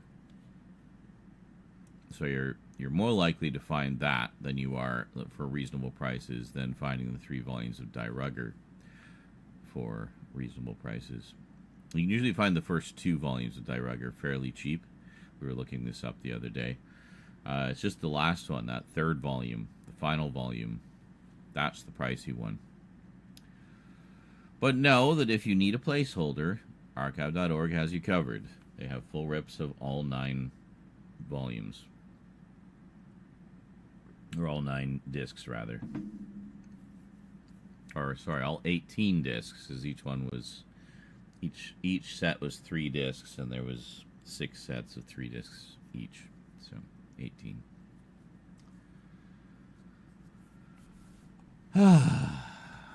But anyway, great show. And good luck on the hunt. And beware of bootlegs.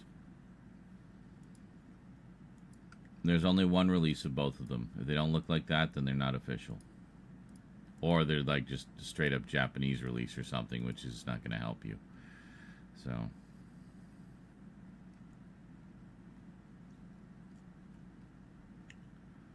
Yeah, boing.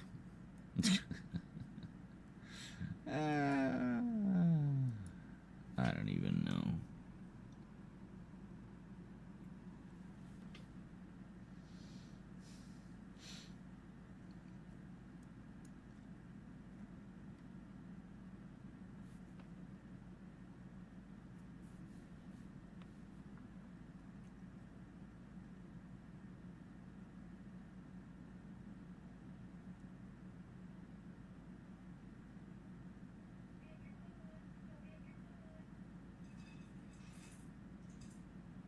Wow. So Amazon has like AI sort of average summaries of the reviews under things now, where it like aggregates the information from the reviews and does kind of a summary of just the general tone of the customer reviews of the product. I mean, I guess I can see where that would be useful, but do you really need it? You can't just skim through the reviews your own damn self and get a sense of them for your own damn self. It's another case of like trying to shoehorn AI into something to take the work out of it and do the thinking for us, do the analysis for us. You know, there's some things that are best left to humans. You know, let me analyze the reviews my own fucking self. I don't need you summarizing it for me. Did we get anywhere in the Dark Shadow streams? Yes. We got to episode 30. When we continue, We will continue from episode 31.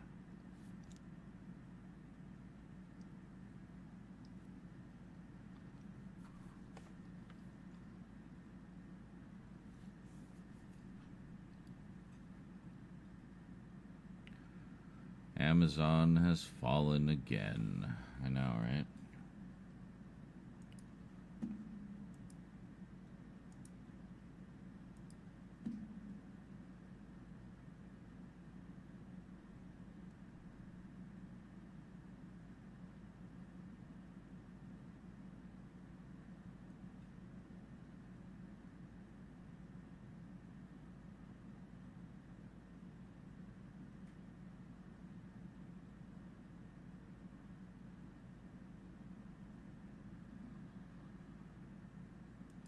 Indeed.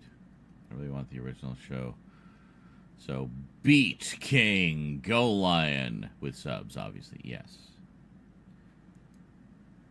Well, if you go and look at my video, I did a closer look at all the Japanese ones. It'll show you what they all look like. There's probably even Amazon links in the description, actually. I bet there is. Even easier, if you're shopping through Amazon, of course. But, yeah.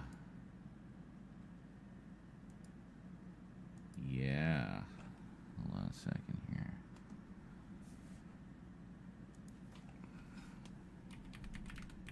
Voltron. There we are. Go Lion and Daruga. Daruga.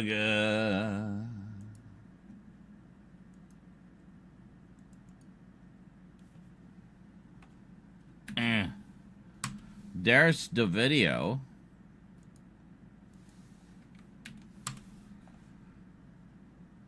And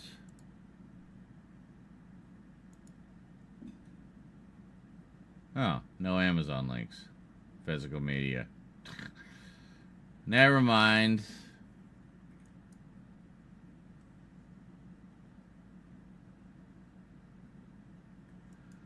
Sometimes I don't. And I probably saw no point given how out of print they are, so I didn't. And anyway, that's that.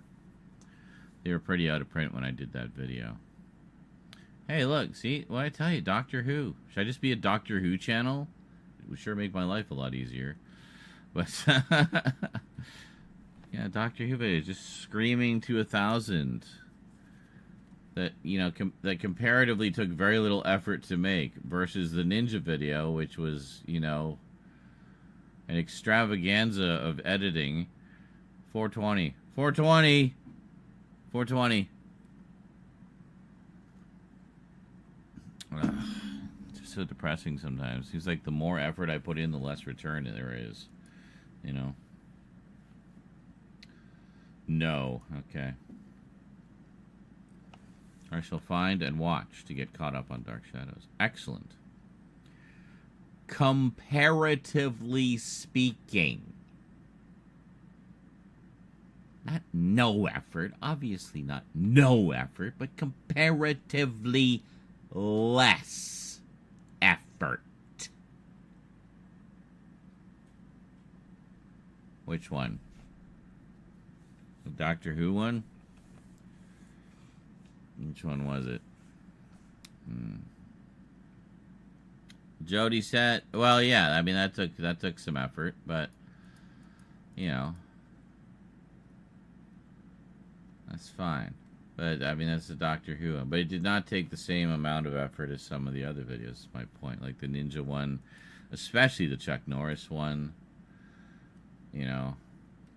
The Chuck Norris one took a lot. That was like literally a month in the making. Pulling together elements, and it is currently sitting at 566 views. It hasn't even cracked 600, never mind 1,000.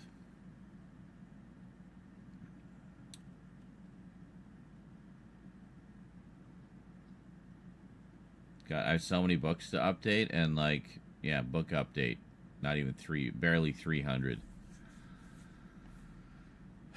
Voltron, you know, when it's, you know, relatively topical, close to the 40th anniversary, the Almost Voltron one, 476. Hasn't even cracked 500.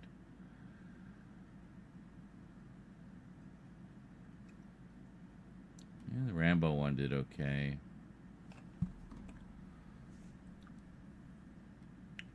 Nobody watches Skyrim. Except Kralatin. Closer look, season 20.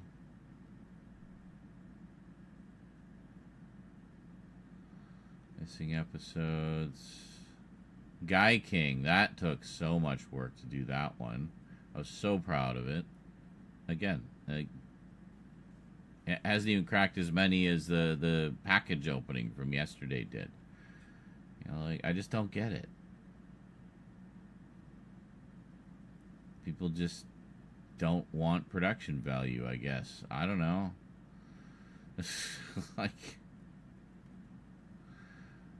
I don't know what to do. I don't know what to say. Pumped out a tidal wave of content, and only I think only 2 of them cracked 1,000 views. Like, anyway, can't dwell on that.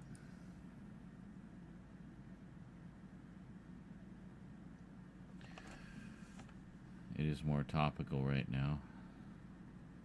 What is? Oh, Doctor Who? Yeah, I guess because the current show.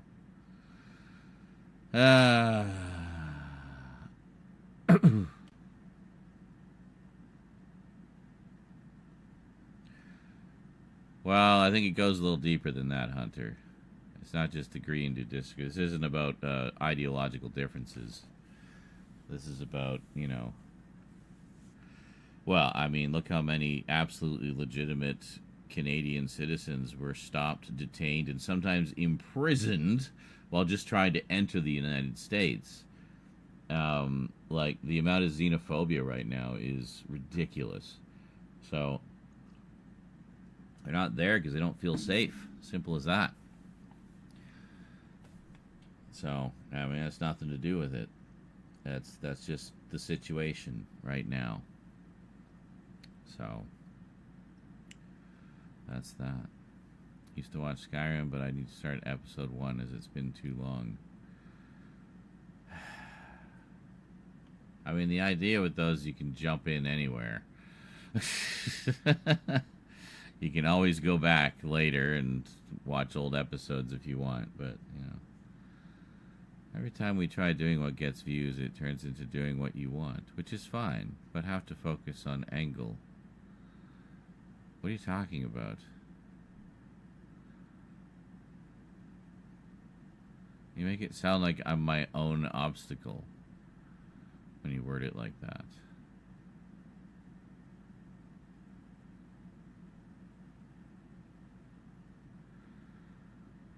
Said it a million times. It's content you want to make versus what will get views. Oh, I see. Yes.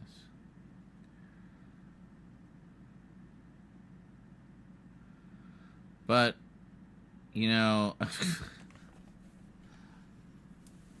So what we need to find is I'm not going to compromise me doing what I want to do because it's not getting enough views.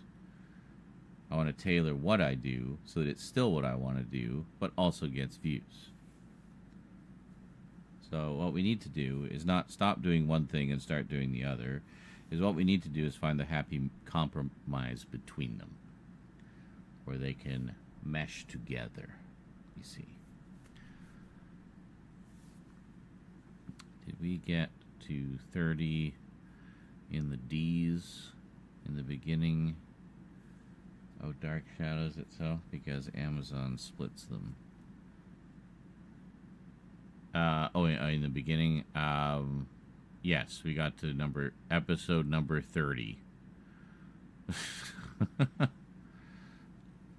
Do everything. Well, yeah, but I'm only one person. I'm not an entire crew. There's only so much I can do.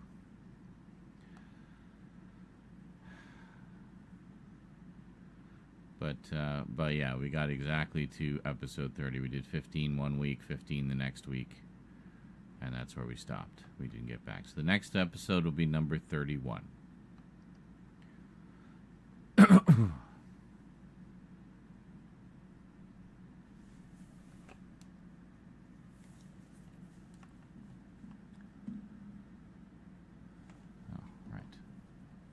not much of a view, is it? You had me until compromise.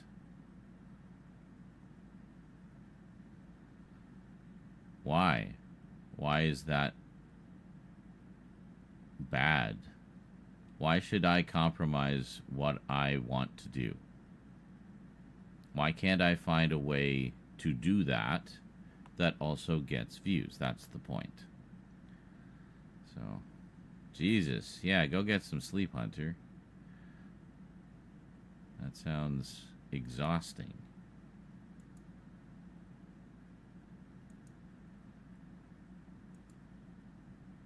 That's enough awake time for today.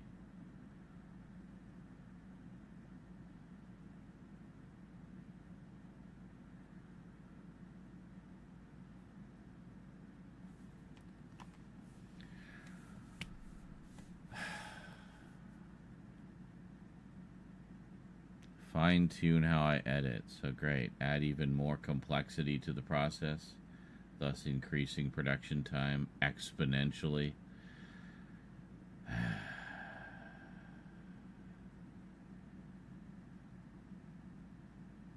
Well, like I was saying earlier, use the shorts as a promotional tool because they get a lot of views. And thought, you know, do what I've seen a lot of creators do kind of shorter versions of their longer videos and say, if you want to see the full video, you know, link in the comments or whatever. But it has to be entirely your vision. Well, yeah, basically. I mean, as strange as it may sound, I sort of think of it as my art, you know. It may just be videos about a dude talking about his collection to some, but to me it's my art. But that's one thing I was thinking, and also having some like specific ones. Like we started doing that when we did the Donkey Kong cards. We did the card openings. Remember, I was going to do a bunch of those. I still have those set aside. We can still do those. And I was doing like a short, like an under a minute shorts version. And then also doing a slightly longer, like maybe 2-minute widescreen version for YouTube. And then I would link the two together. So if you want to see the full uncropped version in higher resolution, you can go watch that. Or if you just want to watch the short, you can just watch the short. So, like that. But I feel like I'd need a bunch of them, just kind of dole them out, you know. So, yeah.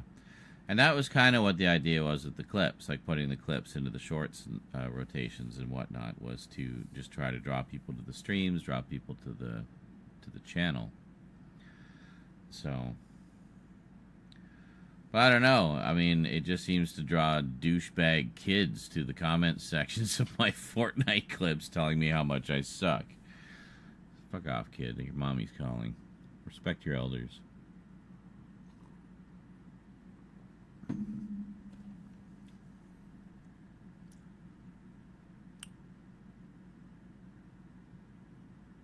Well, that beefaroni didn't really fill me up very much, but hey, being the apocalypse and all, I guess it'll do for now.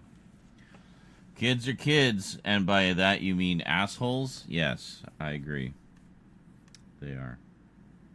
Not all of them, but a lot of them on the internet.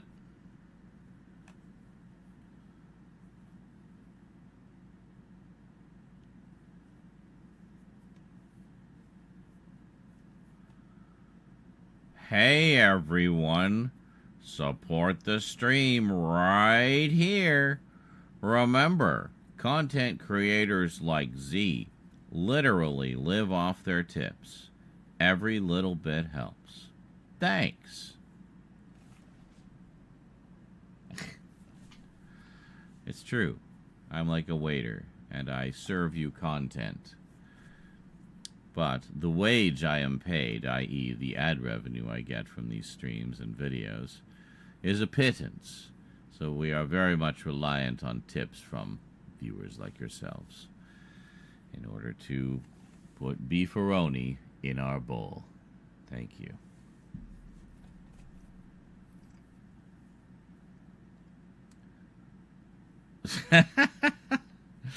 Like that winking Pepe.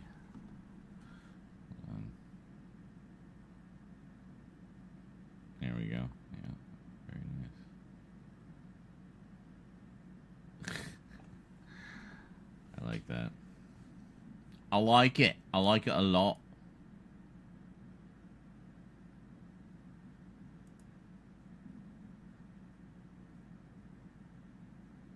So how's that thingamadoodle coming along? Oh, it's getting there. So, I mean, the important thing is it is processing. I don't know if you saw what we were doing over there, Carlatin, but basically I decided to give... well, I heard that Twitch was actually going to be introducing HEVC, which is a huge deal. That will make such a difference, especially for the 4K streams, even though they're only intending it for 1440p. But we're not going to stop there, are we? But what it means is I can actually set a lower bit rate and have higher quality because it's a more efficient codec, right? So NVIDIA already supports it through their cards. So they're basically working with Twitch, and apparently it's in beta right now. So we don't have direct access to it quite yet, I don't think. But what it means is we'll be able to stream in higher quality at about a quarter of the bit rate. So, like, I'm streaming at 25 kilobits per second right now. So with HEVC in like H.264 format, if Twitch gets their HEVC support sorted out, Streamlabs supports HEVC, then we can stream using HEVC, and I can give you the same quality in about 8,000 kilobits per second instead of 25, which means less bandwidth to send it out and for you to receive it, and it makes everything more efficient, right? So,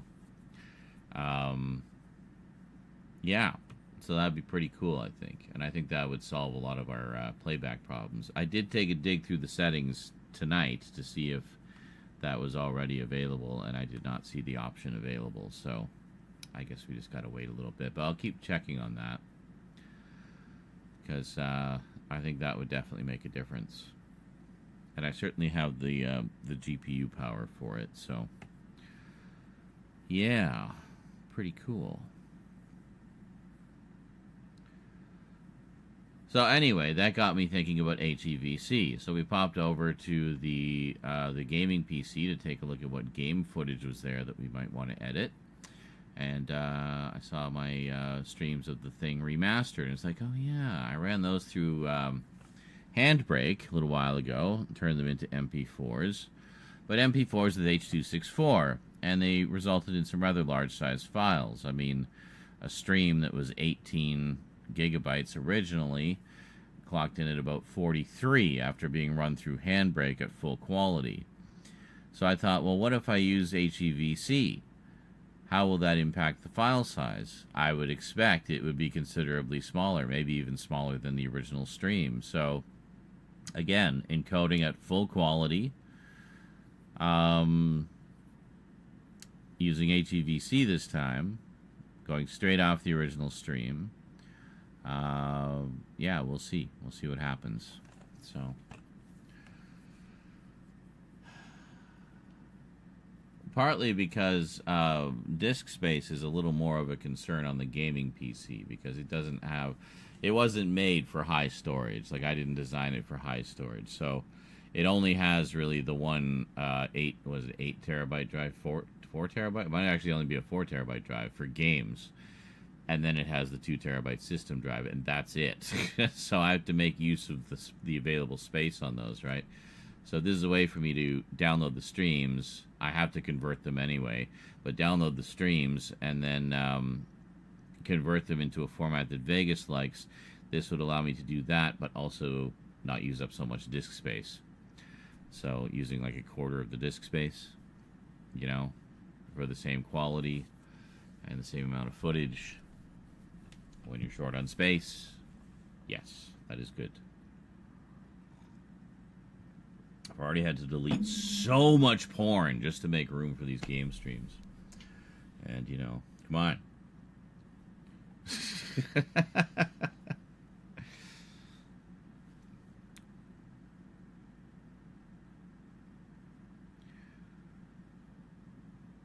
So, yes, I mean this is all part of the process. I mean we're going in with all the high end stuff now, so I'm starting to use it more and learn more about it, and figure out ways to be more efficient and stuff. So, imagine downloading any of it. What, the streams? Oh, the porn. Well, I mean, if a site has a crappy player, sometimes it's just better to download it, because then you can just play it locally and it plays much smoother. But like with YouTube, sometimes YouTube's player is shitting the bed, so it's useful to be able to download the videos. But yeah. I think with the VR stuff, you actually have to download it anyway. You can't really watch it properly through the web player. So, yeah.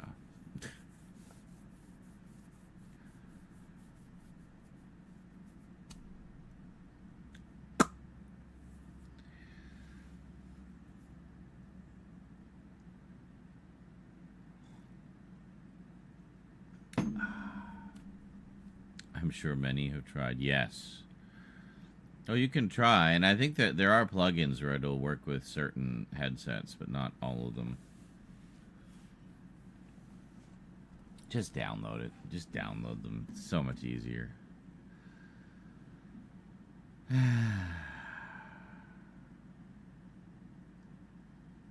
Oh yeah, we gotta try Skyrim VR again. Speaking of which, yeah.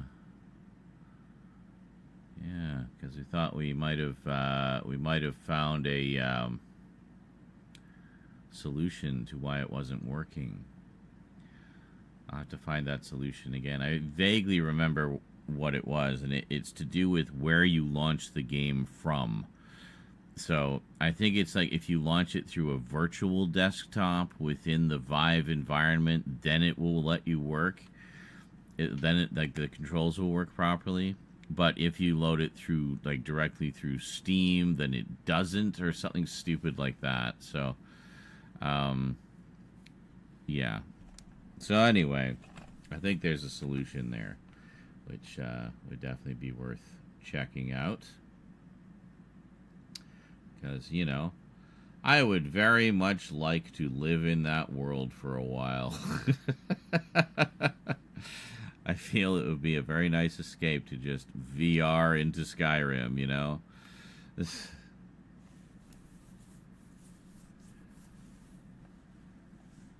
The other thing I should try to do is there's that helmet can actually operate via a Wi-Fi connection.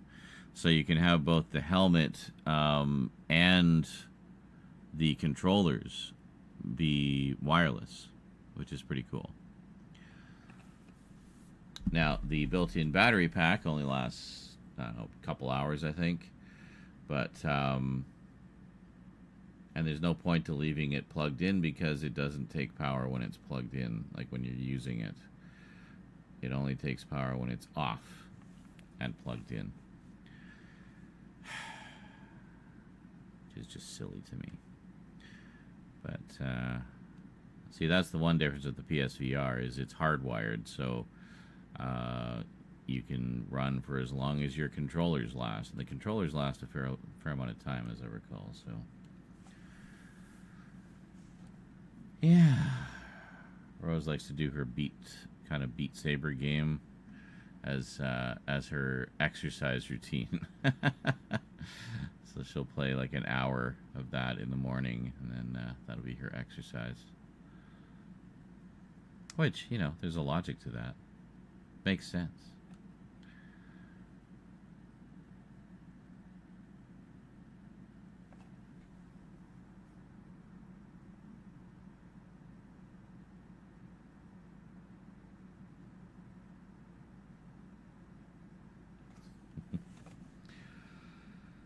You need me to try Beat Saber? Well, I mean, I'm sure I can find some, like, free Beat Saber knockoff rhythm games I could play.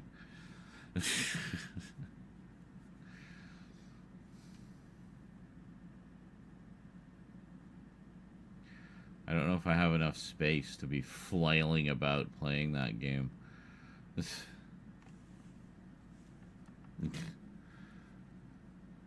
could be dangerous.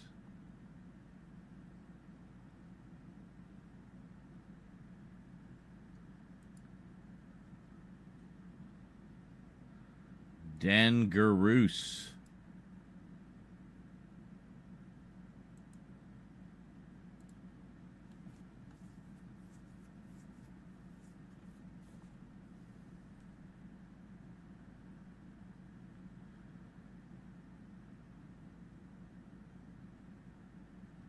Oh, and yes, to answer what you said a while ago, Brian, Amanda Tapping. Yes, yes, indeed. Love Amanda Tapping. First thing I remember seeing her in was, I think it was an episode of The Newsroom. Not the HBO series, but the 90s CBC series of the same name. And, yes, she played an anchor woman in that. Quite a go-getter type. It was a fun episode. I'll never forget one of the first times you tried recording VR. You weren't even recording the screen and muted your mic halfway through. Oh, that's right. Because I bumped the mic. Yeah. Oh my God. How awful. But we did eventually figure it out. We got to get back to Seventh Guest. Yeah, I started playing the PC version of it. Yes, I have it on PC as well. And just to kind of get to the point where we left off, because Rose played a bunch of it, and she figured out a bunch of the puzzles that I was having trouble with. So I thought, well, we should get back to that. And but I wanted to play on the PC version because I can focus the thing a lot better. So it just makes it really a lot easier to see everything. So I thought we could get back to that at some point.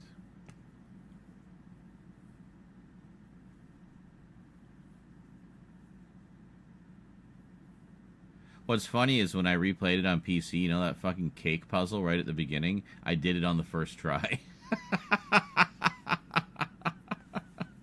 Like, seriously? Just boom, boom, boom, boom. Oh, yeah, this and this and this and that, and then there. And it unlocked and revealed the cake. I'm like, well, fuck me.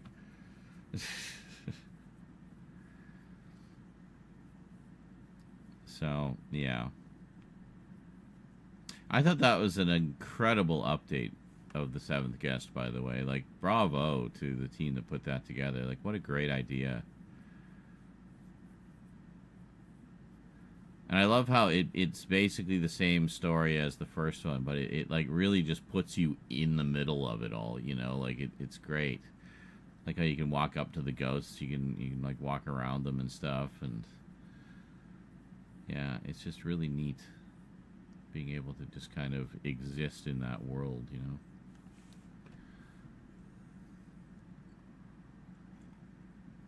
See, that's the kind of thing I'd like to see more of with VR, is stories like that, where they put you into a situation and there's, you know, virtual characters in it, and, you know.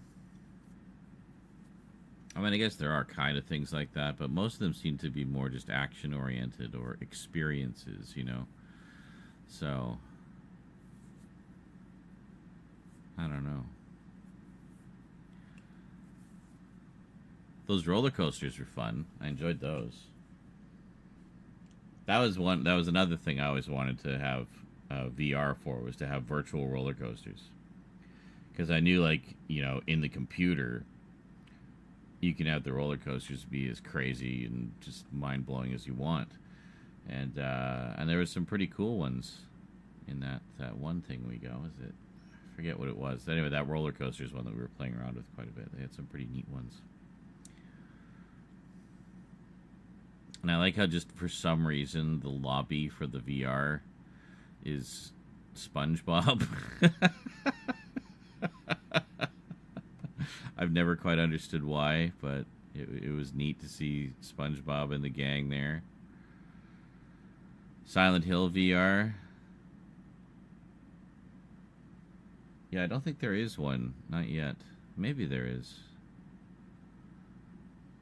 I mean, you'd think it'd be a perfect candidate for it. But yeah.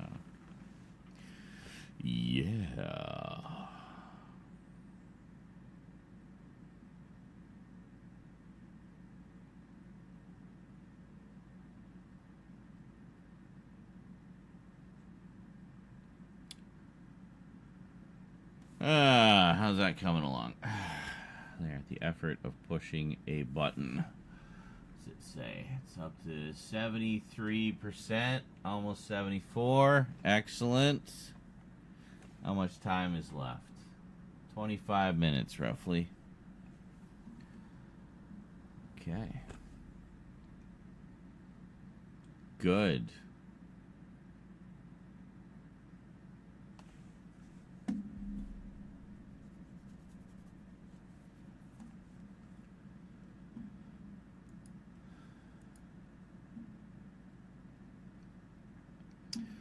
See, there's that one that,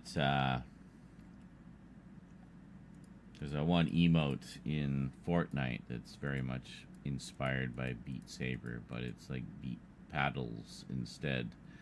And it does some bubblegummy song. Bubblegummy.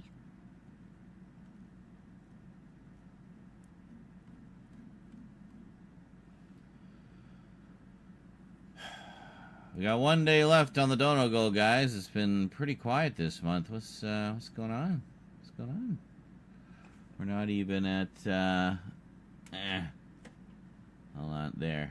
23%. Really? On the almost last day of the month?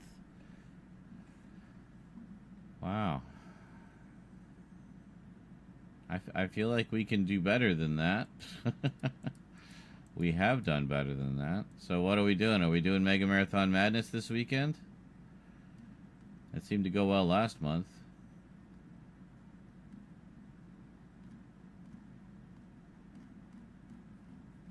Seems to be the only thing that makes money these days is Mega Marathons. Of course, as I'm trying to move away from them.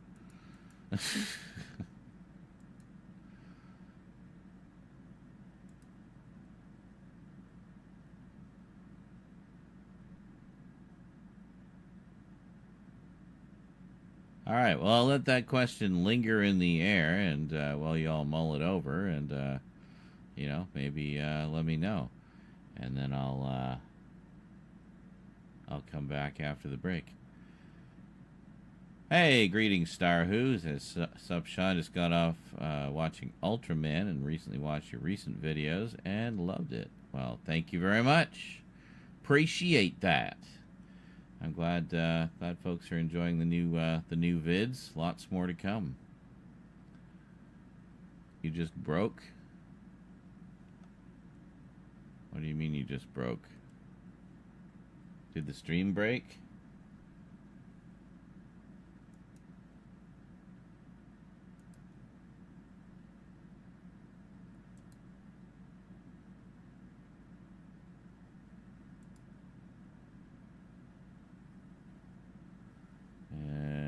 No, stream seems to be fine.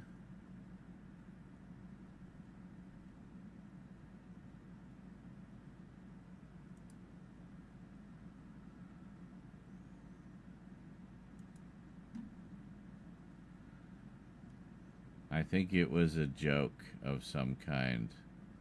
No marathon. Okay. How are we going to get that to as close as possible to 100% then in a day?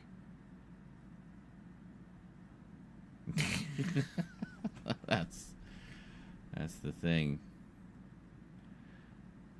He has no spare moolah. Well, okay.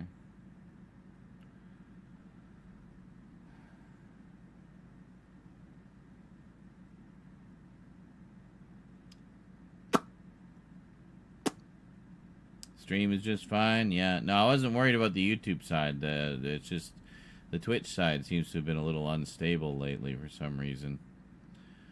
But thanks for letting me know anyway.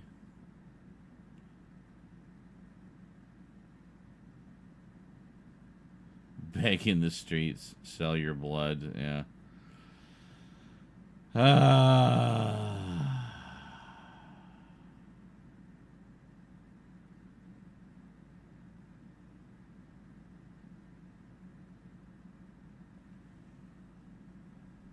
All right, I'll be back after the break.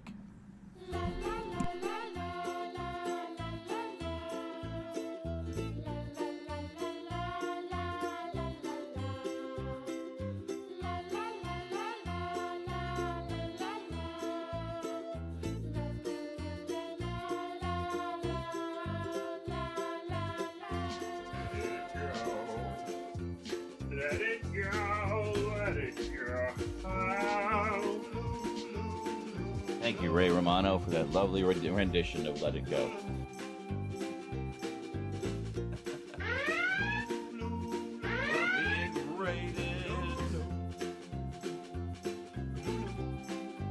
That annoying mouse block. That's how I read it.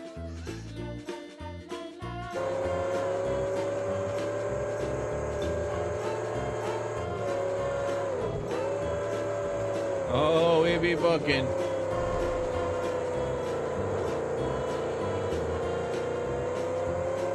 Some baddies over there, but we'll assume they have the good sense not to pursue us. We get even more speed. Oh, shit! Yep, right into a wall. Oh, we bounced to the top of the cliff. Perfect, that's exactly what I meant to do.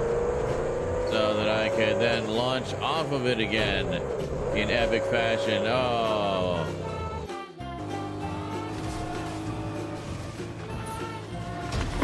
Oh yeah. Oh yeah, there's people right here.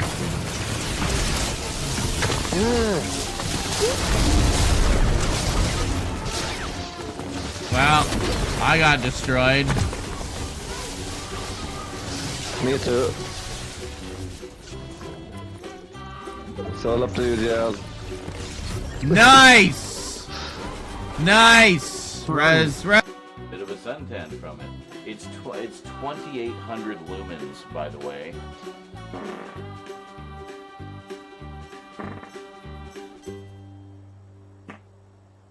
That's a lot of lumens.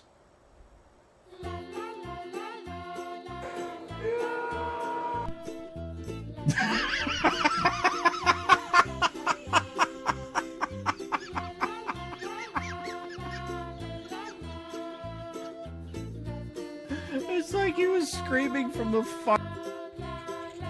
Right, so we just ended up in like a horror house nursery of doom and hell. Because of course we have.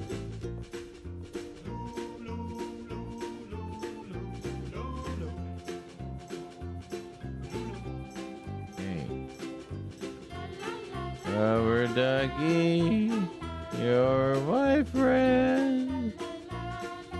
Oh, hey, Scrap. Yeah, just give him a punch. Like, cuboid shit with paper airplanes and things. Here, kind of just a random box. And then more stupid paper airplanes and cuboid things. And, like, a ghostly, fucking terrifying woman in white. What the fuck? What?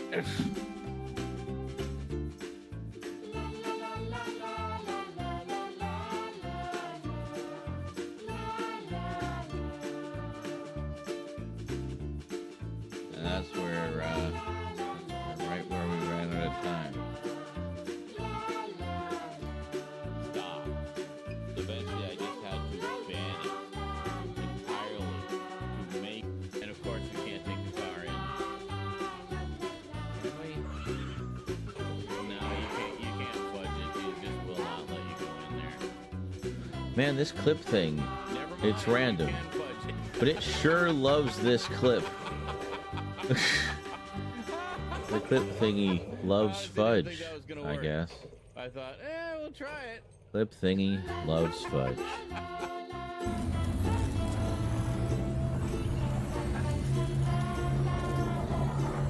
and I can drop down and grab some of that guy's loot. Come on. Yes! Proud daddy moment, folks.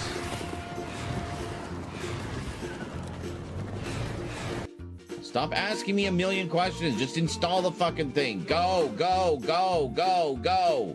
Thank you. Holy shit. You want to install it here? You want to do this? Are you sure? Are you sure? Are you really sure? Are you really sure? Are you really sure? Can you confirm this? Can you confirm this? Can you confirm this? Confirm this? Confirm this? Okay. Are you sure? We're almost ready. Are you sure? It's like, holy fucking shit. I just want to click install and have it install. Give me all the default options. I don't care. Just install it.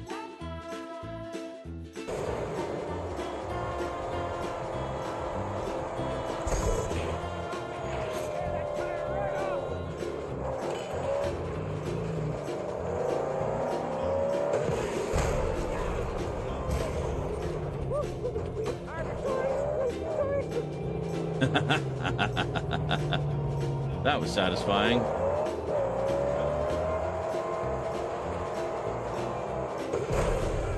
Oh, shit! Damn! That was spectacular.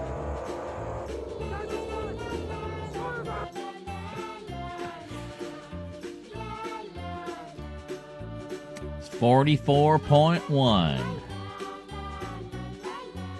CHFI, Toronto's best rock.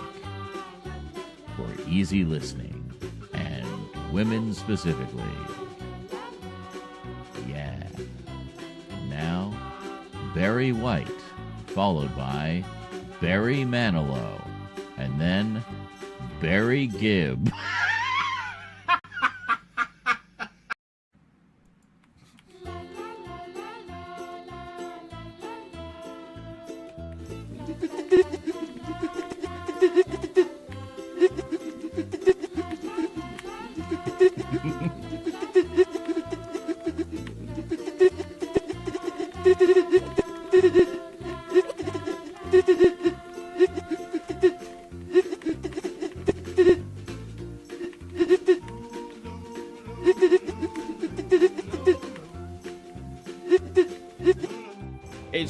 It's not even that I need to be quicker. It's like I'm getting to the corner and he won't turn. Like he just won't. Ebooks.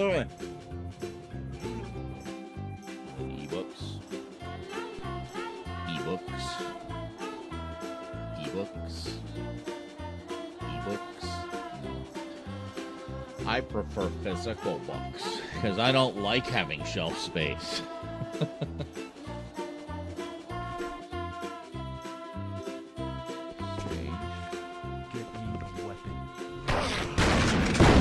Oh!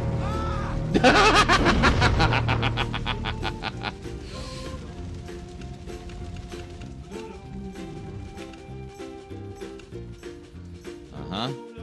That went well. Maybe we'll blow up the room when we're not in it. Maybe that would work better.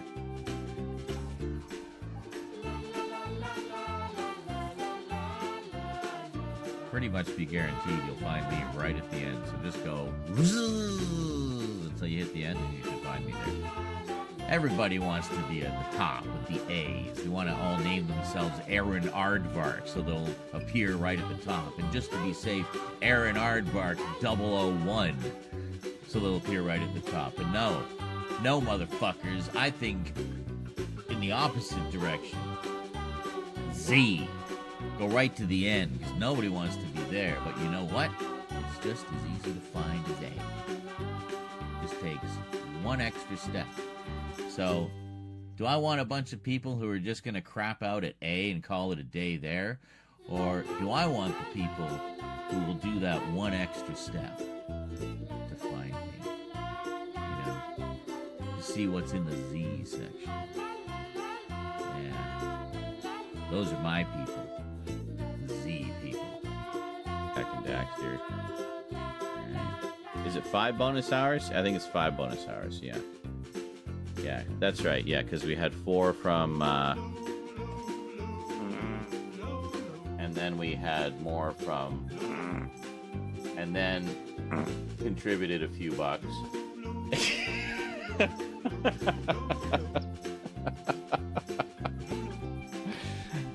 Anyway, I'm gonna go smoke. I'll be back.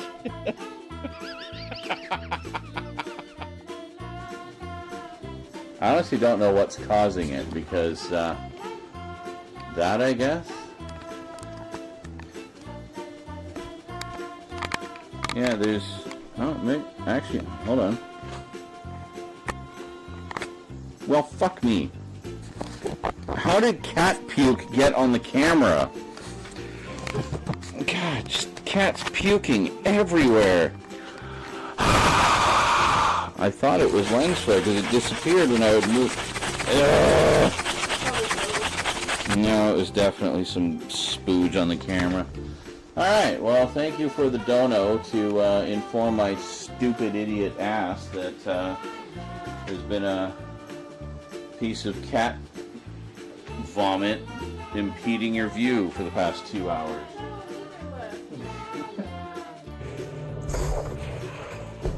Oh. Shit. Come on. Oh. Crap. Alright, you know what? Oh my god. Fucking hell, man.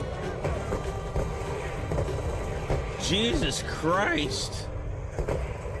I can't even move.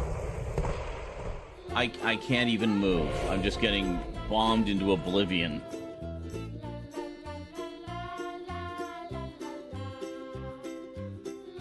Philanthropist. New York Times best-selling novelist.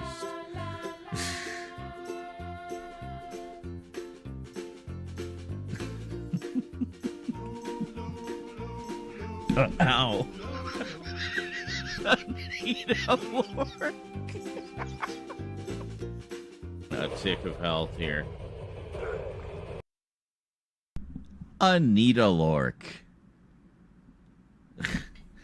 Anyway, I may have made some oatmeal.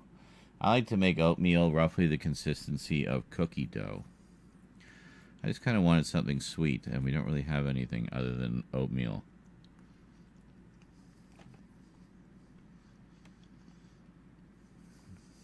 This one is apple cinnamon. At this consistency, it tastes a little bit like apple crumble. Actually, it tastes a lot like apple crumble. It kind of tastes like you just got the crust of the apple crumble.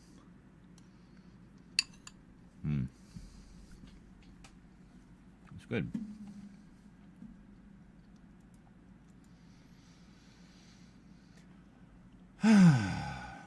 And you just add water. The hotter, the better. Well, it doesn't have to be like burn your face off hot, but you know what I mean. Know what I mean, Vern? Know what I mean?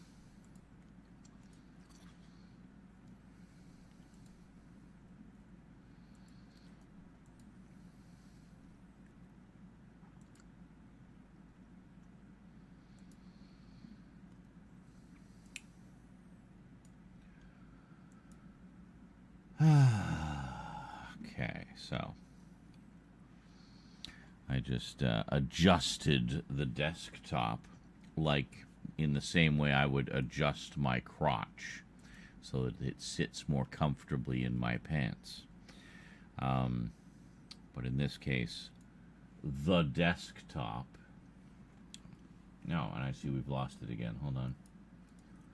Oh, we lost it a long time ago, dudes. There we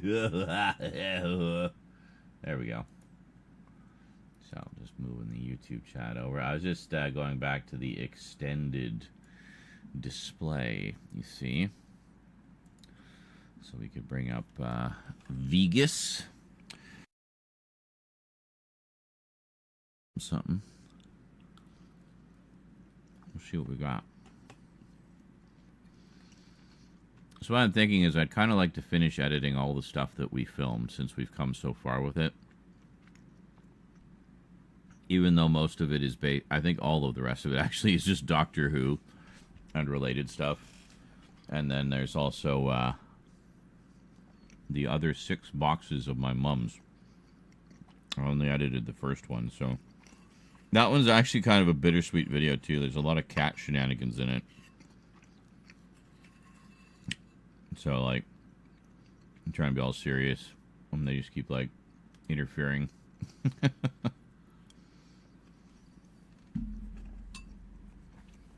So Blake 7, beautiful title card on that.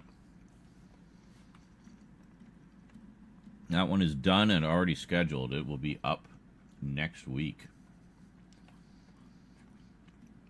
That's right. Web of Fear. Oh yeah, we were talking about redoing some segments here. I think the DVD is okay. So it's just, yeah, it's just everything with the Blu-ray. That's all. Only everything. Actually, not quite everything, because we got, yeah, no, hold on.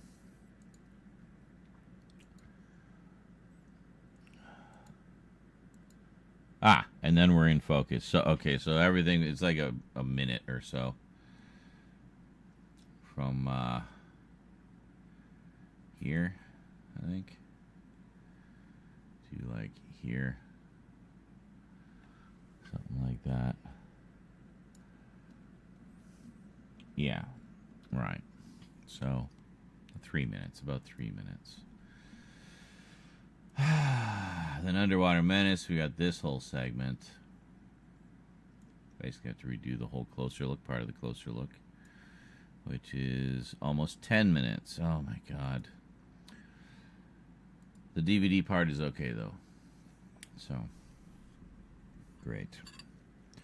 Don't think we're going to be refilming those segments tonight, but I suspect what I'm going to do is I'm just going to keep the audio and we'll mime the video like we did for some videos in the past. So I'll just play the footage and we'll mime to it.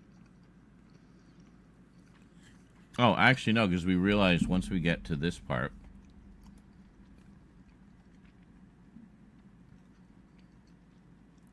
it's basically just a static shot, so we won't even need to do that much. So, and then the only part we need to do is right at the end when I put everything back together. So we just have this static shot for a chunk of it. So we just basically do the beginning. Do the beginning, all that part, up to the static shot, and then just let that sit there for like a minute. Then we can loop it, and then we'll just skip ahead and we'll do the tail end of it where I put everything back together, and that's that, and it's done. So that should be a fairly easy reshoot, and then we'll keep the audio, and then we'll just do new visuals, almost like we're reconstructing a missing Doctor Who episode. Where they only have the audio. Skipping ahead is amazing. You like that? You like the skipping ahead part? Me too. Because it means we don't have to redo any of this shit in the middle. Because we just need our static shot that's in focus. In fact, I could probably even grab one. Oh, no, I can't, because we don't have one for this one. Yeah, because Web of Fear we have one, but, yeah, we're just going to redo that segment. So annoying. I guess this is why it's important to double check the focus for every single shot. Never take anything for granted.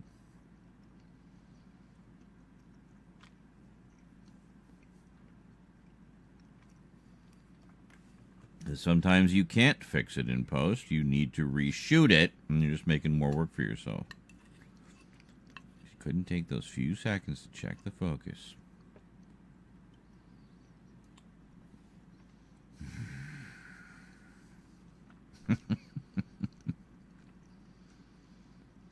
it could have been caused by something as simple as I bumped the music stand and it went down a little bit, so it went slightly out of the focal range that we'd said earlier. And that's probably what it was, something simple like that. But then I had to change the battery, and then because with the battery, when you change it, it throws the focus out of whack again, so you need to go and redo it anyway. So then, after the battery change, it was beautiful.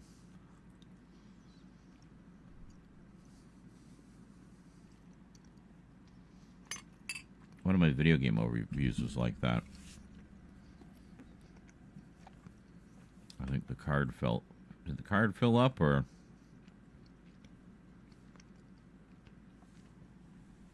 I don't remember, but I had to stop and restart for some reason. And prior to the restart, it was out of focus, apparently. For a good third of the video. And then after the battery change or card swap or whatever the hell it was fine. For the same reason, because, you know, with these electronic cameras, everything is electronic. So if you lose power, you lose all your sort of manual settings, right? So you have to go and do them again. Like your focus and zoom and stuff.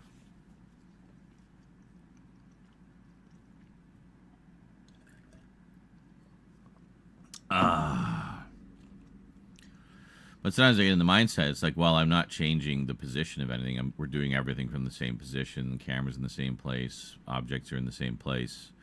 So I don't think to check the focus. Like if it's like, you know, we just did a video about a steelbook. Now we're doing another video about a steelbook. You know, the focus isn't going to be any different. It's like, no, it isn't. Unless something changed without you intending to, you know. Which happens sometimes. So, anyway.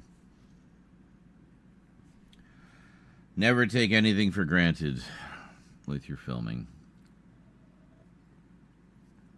Always make sure you're in focus.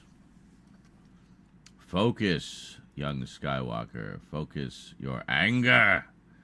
Embrace your hatred. Come to the dark side. We have cookies. Only sometimes, says Crolatin.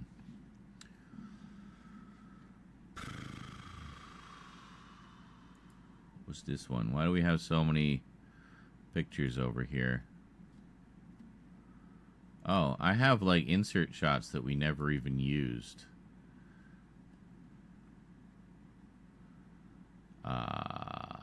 Maybe we should double check that. I don't know. Well, I can't if I didn't source them.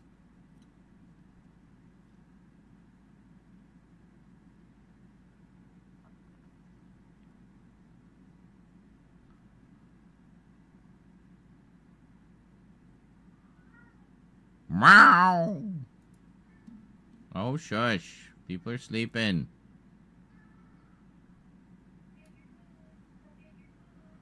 Here, go get your food. Meow, meow, meow. Oh.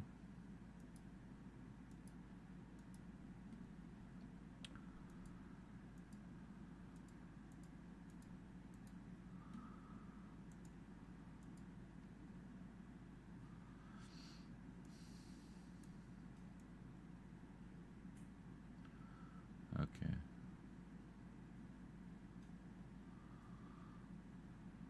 Well, I mean, I guess it's fine. It's fine. What's this one? Upgrades and spin-offs. This is an easy one. Let's do this. Only sometimes. Yes. Sometimes I wonder, is this any life for me? You know how basically every musical starts? Oh, the underdog character who will be our hero. Excellent. Look how poor and downtrodden he is. But he will persevere. I just know it.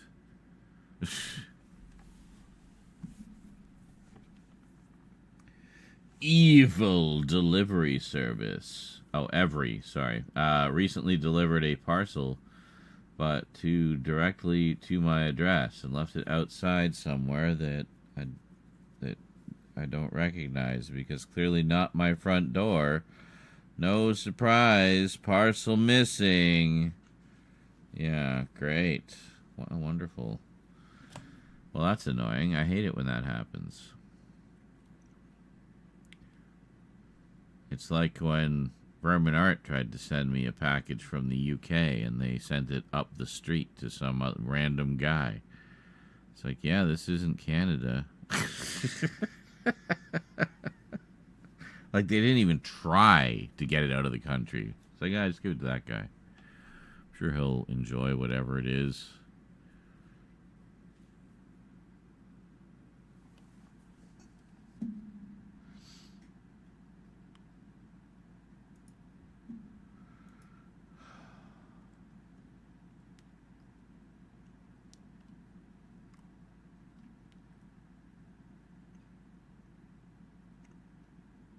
I don't know why JL gets so fixated on this video from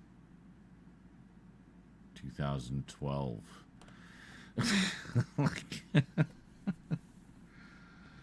Imagine not even making it to Canada. I know. Nice. Loved the commentary. Yeah, I'm pretty sure it was the first time I ever did commentary on a game. That's not true. Glad you liked it. Well, that's definitely not true.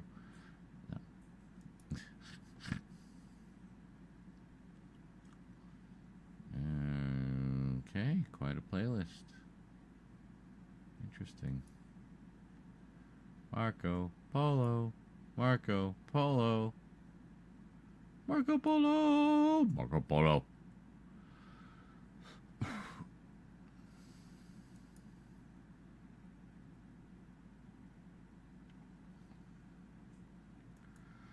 Yeah, no kidding.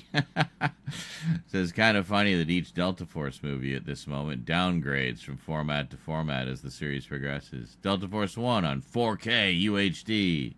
Delta Force 2 on regular 1080p Blu-ray. And Delta Force 3 on a crummy 4x3 DVD. There's also the Operation Delta Force series of movies, but they seem to be unrelated.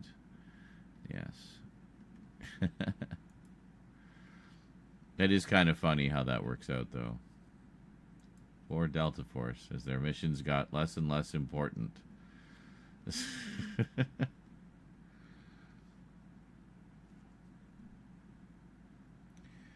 eBay and Every make their stand say parcel delivered, though lost money, so now got to take legal action. So in the meantime, I've decided to put my eBay account to rest for a while, until I have sorted this problem out.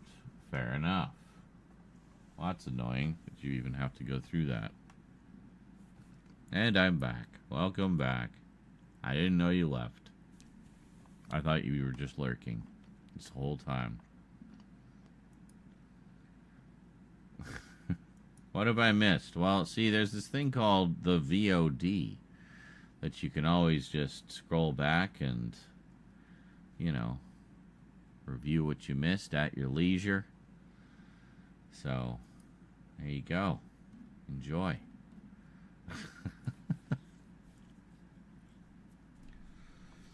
I am looking at implementing a feature that will actually give you the option of pulling up a summary of the stream.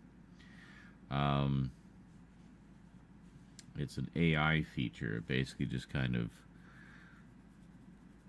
watches the streams and takes note of everything. So I'm sure there's nothing heinous about that at all. Looking at the VOD is legitimately too cumbersome for such a small look back. Yes, implemented. Yes, I will. I believe it is a paid feature of Frosty Tools, though, so I can't. We've not had enough donos for me to invest in the show this month. So, that's it. It's too cumbersome for such a small look back. And I'm not being sarcastic. It fucking sucks! Okay. He has spoken. Are you getting ready for the last episode of Doctor Who for a while? Yes, indeed. Pretty fun season. Just wish it wasn't so damn short. Feels like it just started. But, well, yeah, looks like should be some fun shenanigans in the finale. Some old faces returning. Some old faces that have new faces. And, yeah. Very cool.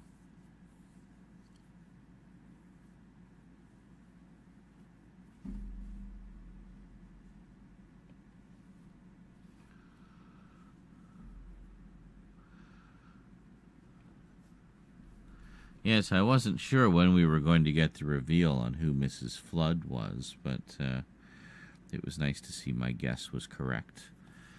But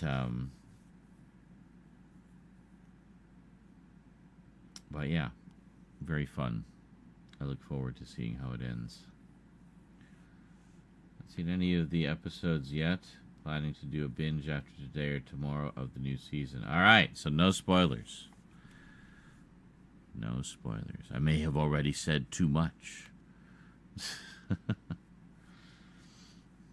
Well, you're in for a fun time. It was a good season this year. I enjoyed it. Not really any big sort of clanger stories that I can think of. I think most of them were pretty good. So.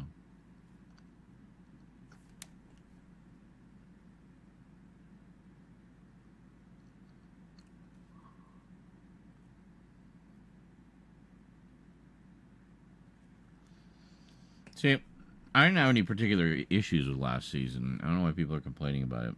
Just, I don't know, new doctor, new showrunner. So, same old complaints, I guess. They just complain about whatever the flavor du jour is. He's got nothing better to do. But, personally, I mean, I'd say I'd probably rank it a little higher. Because, I mean, now Ncuti's really settled into the role nicely, and this is very much his show. And,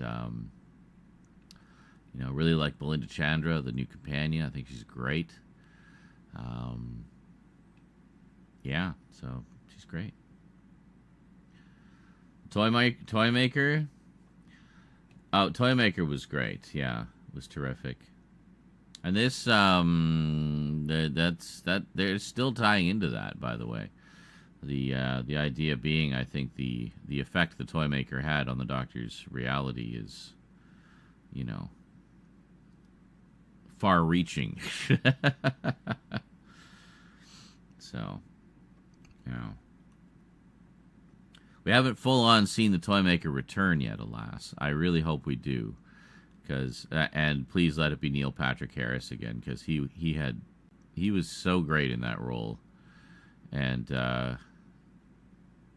clearly had an absolute blast with it as well. And he was just such a fun villain. I loved him, so I hope they bring him back. Would love to see Maestro again too. Actually, I'm loving actually just all these sort of big, powerful characters, like some of whom we've seen before. Some of them are new. And, you know, it's kind of like we needed some new kind of, you know, how we used to have the black and white Guardians, and we had Fenric and, you know, the Master, of course, but I mean, we've had the Master for years. But you know, these big, almost like godlike characters. So it was nice. It's been nice to see some old ones come back and be introduced to some new ones as well. It was good to see Sutekh back, even though, you know, it did present some questions. But, yeah.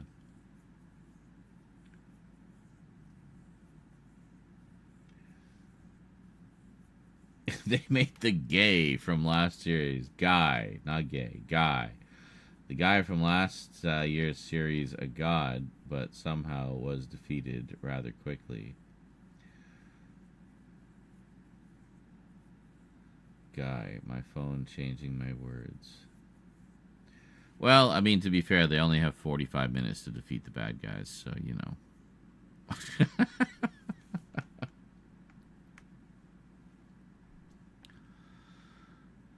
They got to be efficient about it, I guess. But there was, there's some good stuff in here. Some good scary episodes, some fun episodes, some terrific villains, old and new. It's been a good mix of Who. So I don't understand all the people bitching and moaning. It's like, oh, it's dead to me now. I refuse to watch Disney Who. It's like, Disney's just the channel it's showing on. They're not making the show. It's still BBC. Dummies. And it's like, well, I guess you're just allergic to having a good time. Like, crazy, man. Disney.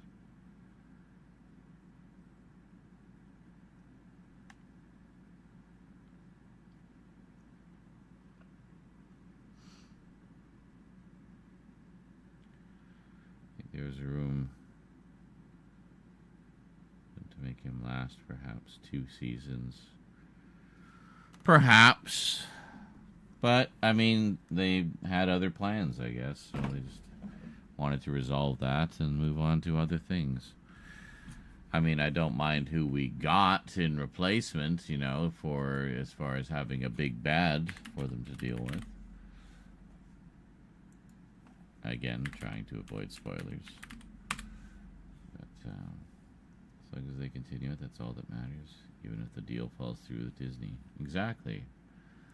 I mean, Doctor Who has had a few homes over the years. It's mostly just been at home on BBC One. But, you know, in terms of streaming services and specialty channels, it's appeared in many places over the years.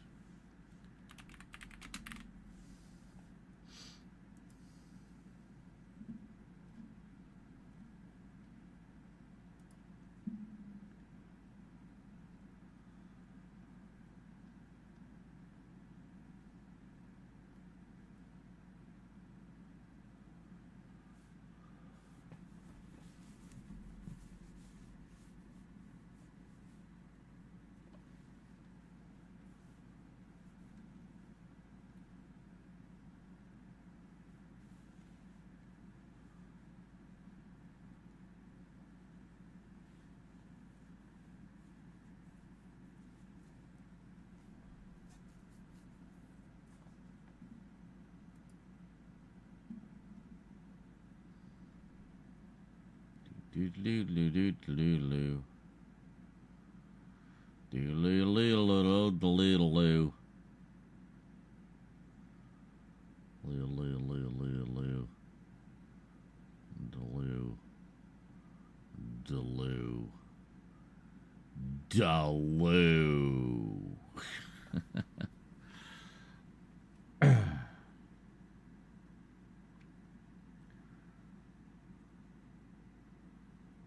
Well, yes, it's like, I don't know, fans just seem to thrive on being miserable all the time, and I don't know why. It just seems to be a lot of negativity and anger and outrage culture out there about the most minuscule things, too. It's just so crazy. They drive me crazy. Woo! Woo!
So what I was snickering about was this.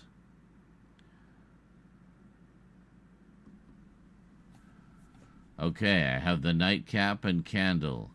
I'm ready to do an all-time Who Goes There? Who Goes There? God, I'm so glad I met you on the Who Goes There forums.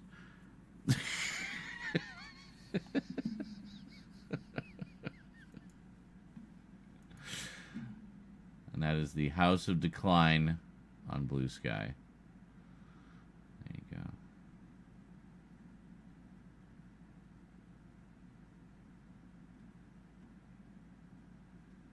I need a link to the forum.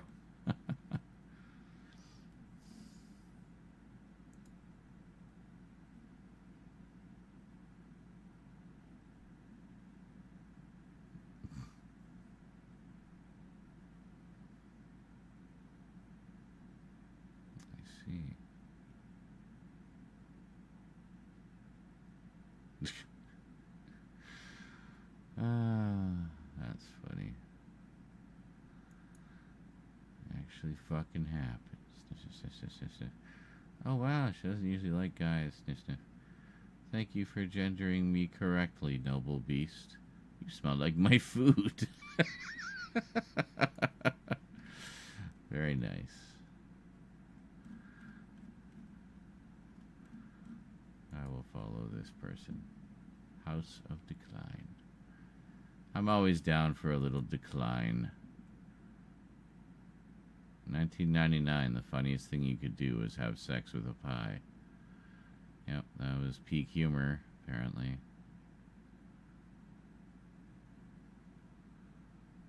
Dragon Crowley has been bouncing around my mind for far too long. Aziraphale will find out quickly he's not as scary as he tries to seem. That's amazing. God, there's so many people in our community who would lose their minds seeing this picture, and none of them are here right now.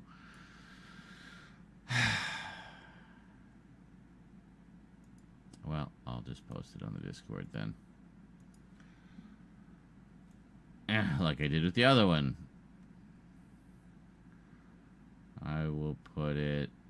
I don't even know where to put it. The library, because it's Good Omens, I guess. There we go. Sure.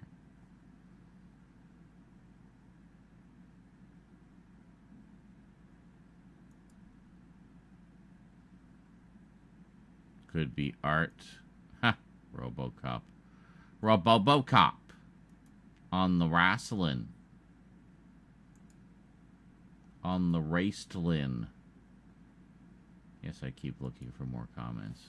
And there never are any. No engagement for the Z-Man.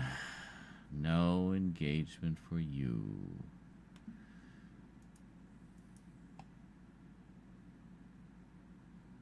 I'm glad you find my lamenting hilarious, Kralatin. Thank you.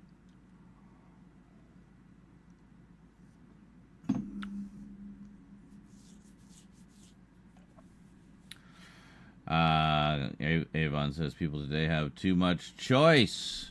Unlike 40 years ago when there was just the basic channels on the local video store. That's very true. We tended to pay, I think, a lot more attention to the things we watched as well.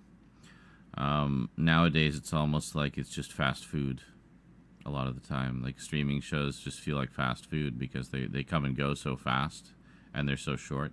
They're like snacks rather than the full meal of a 22-episode season, you know, that takes you days to get through. You cannot binge in one sitting comfortably. I mean, you could, but, I mean, that would be like a full day.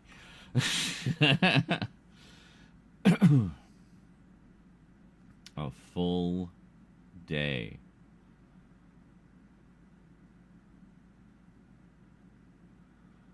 All-day marathon. Let me see. How long would that be in terms of X-Files seasons? 24. They're actually for like 46 minutes with commercials. So it would be 24 episodes times 46 minutes divided by 60 minutes. Fuck's sake, I hit the wrong key again. Hold on. Oh, what did I say? 24 episodes times 46 minutes divided by 60 minutes. So how many hours would that be in actuality? It's not 24. 18.4 hours. So basically 18 and a half hours. Say rounded up to 19. So 19 hours to watch an entire season of X-Files. I have had streams of that length before. So, yeah. That and most of the stuff today is just regurgitated shit. Well, I mean, I wouldn't be that harsh, but there is a lot of remakes, there's a lot of sequels, a lot of reboots, so a lot of revisiting the same wells over and over again, expanding already huge franchises and making them bigger, like Marvel and DC and Star Wars, obviously. Those would be the big ones right now. But not really doing much in the way of new stuff. So, I don't know. Oh, streaming show? Oh, content. Yes, content. I never liked that one either. It just seems so cold. There's not enough content on that website. Like, oh my god. Content.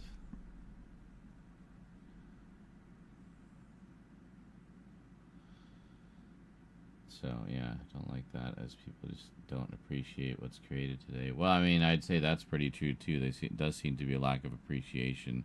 And also just a lack of general knowledge of what it takes to actually make a TV show or movie and how many people are involved in the process and how many jobs it is. And it's not just all about the art. It's just not all about what you want. It's also about what's going to make the company a profit. It's a business at the end of the day. Art comes second to the money. So, you know, complain all you want. Start your own movie industry if you don't like it working that way, because that's the way it works.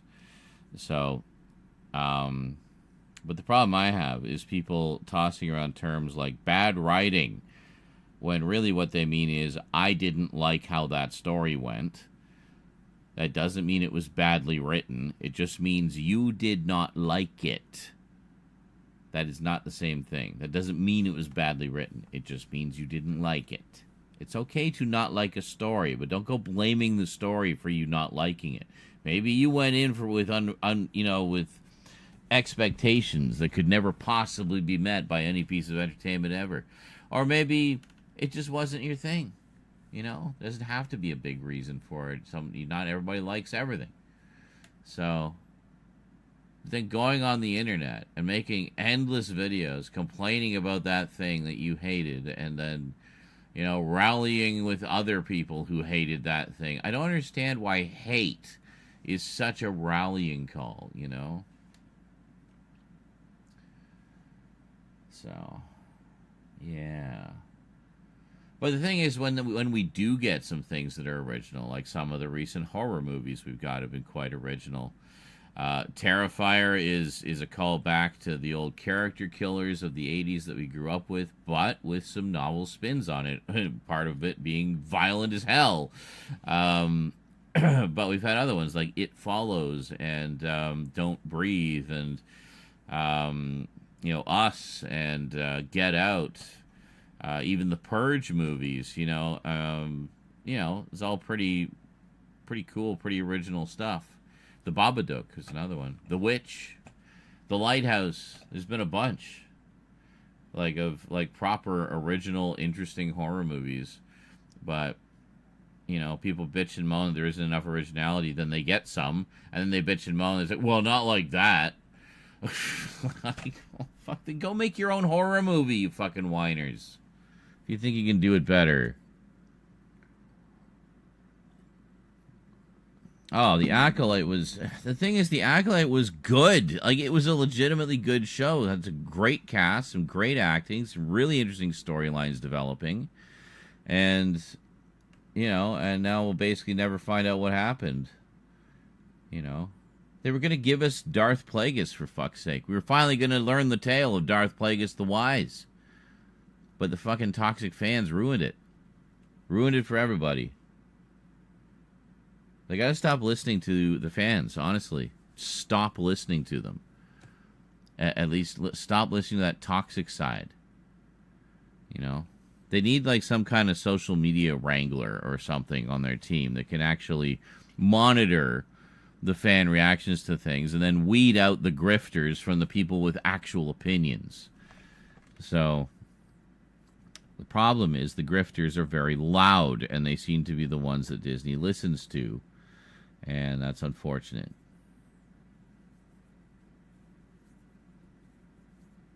I mean, I completely blame the grifters for basically turning Episode 9 into a fucking clusterfuck. Oh, sure, there's some good stuff in there, but, I mean, there is in all of them, but it is not the strongest of the sequel trilogy. And basically because they were pandering to these whiny bitch-ass man-baby fans instead of just telling their damn story. They got to listen less to the fans and more to George R.R. Martin, who said very simply, art is not a democracy. We're going to tell the story that we're going to tell. You're either going to love it or hate it.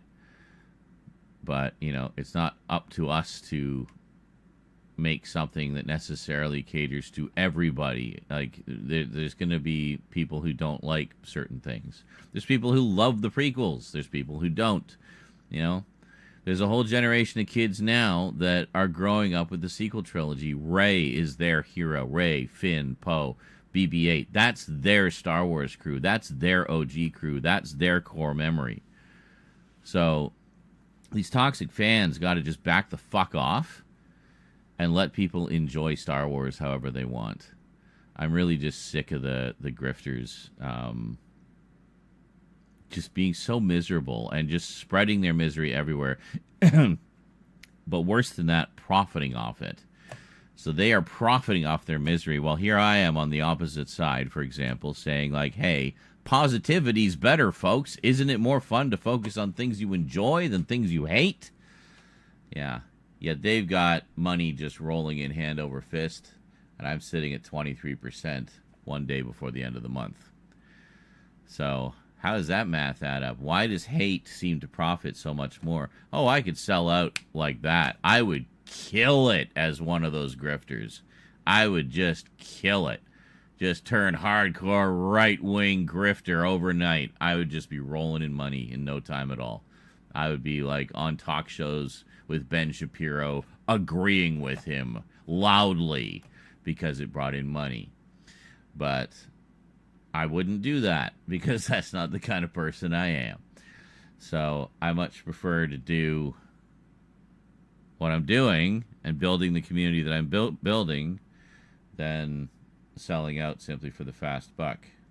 But I'd be lying if I said it wasn't a struggle, and I'd also be lying if I said it wasn't a little frustrating seeing the hate mongers profiting and not struggling at all, while those of us who preach a more positive vibe seem to struggle a lot.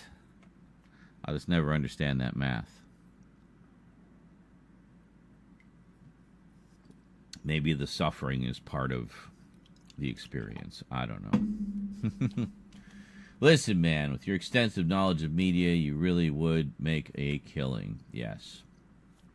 But I would be on the wrong side. I would be on the dark side. So, see, that's a very Star Wars thing to say, basically. There's the temptation of the dark side. Easy money, just become an asshole grifter and don't care about anybody but yourself. Or maintain your principles. Don't become a shitty human being.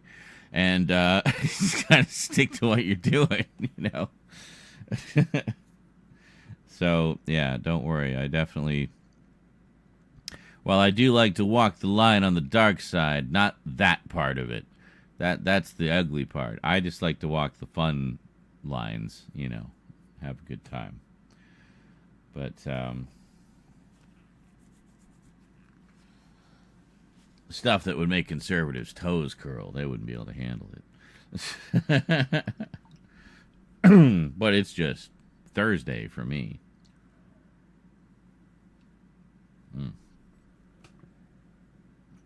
All I have is the drinks today, so I'm kind of pounding them back a bit. Probably not going to have anything left for the weekend.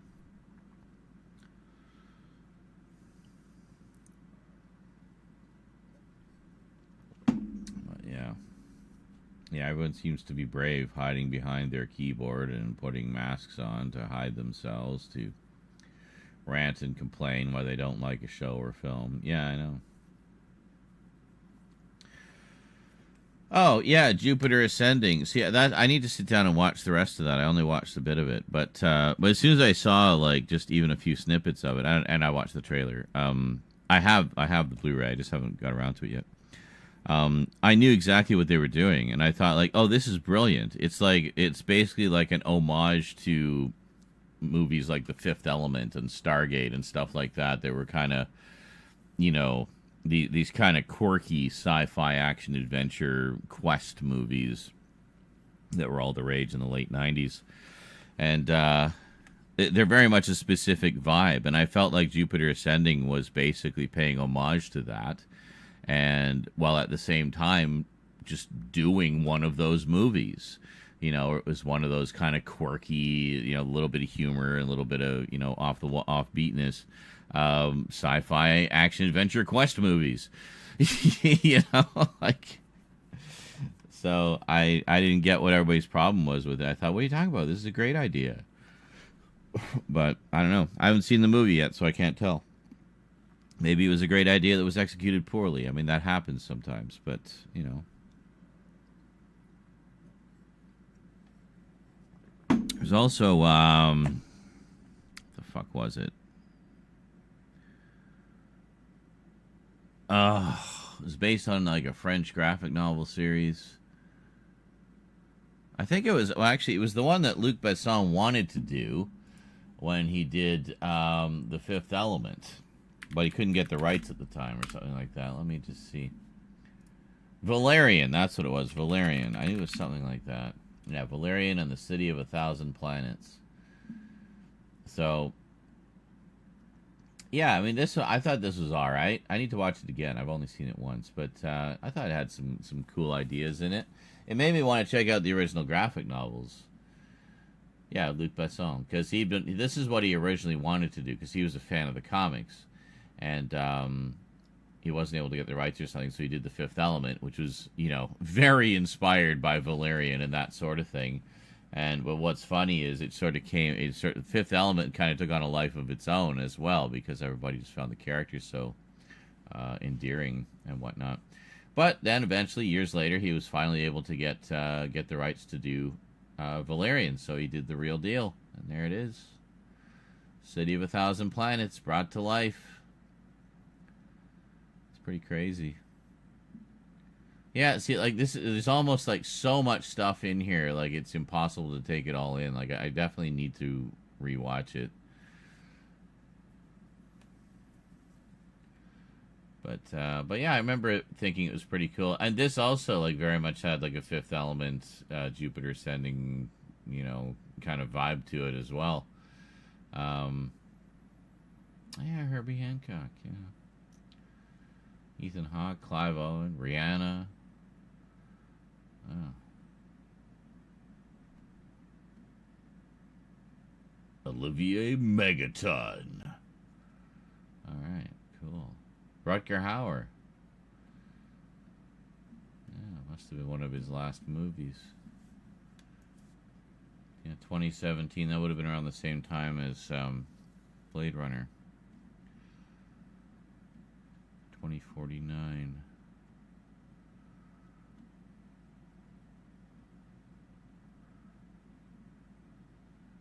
Yeah, see, Ghost in the Shell is a little bit like that.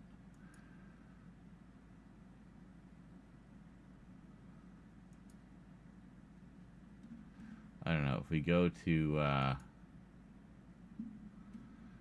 is there a More Like This?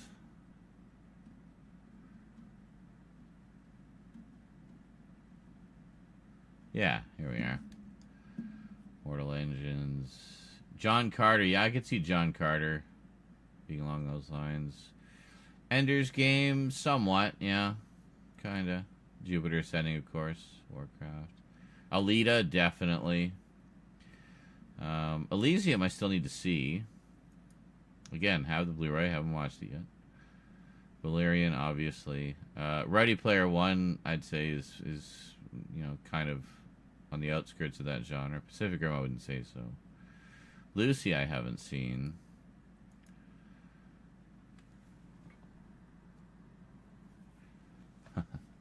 Sounds like that movie with John Travolta, Phenomenon, or whatever. The one where he had an accident and then he was able to use like a significant amount of his brain.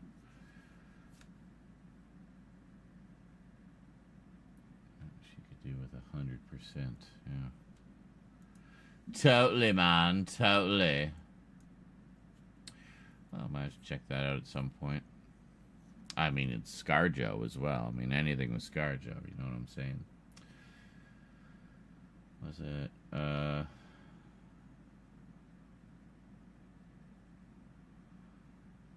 But, yes, to answer your question, that's literally what I was talking about, D-Man David. Yeah, Fifth Element was originally inspired by Valerian, the original comics for Valerian. Because he wanted to do a Valerian movie but couldn't get the rights. So years later, he got the rights to Valerian and finally got to do his Valerian movie. But, I mean, if you compare the two, they definitely share some similar ideas. In fact, the opening scene in Star Wars Episode 2 that takes place on Coruscant is very inspired by Valerian as well. That's it's a French comic, space opera kind of thing that ran for a while. You can get English translations of them. And apparently very influential, very inspirational to a lot of people. So, cool. Valerian.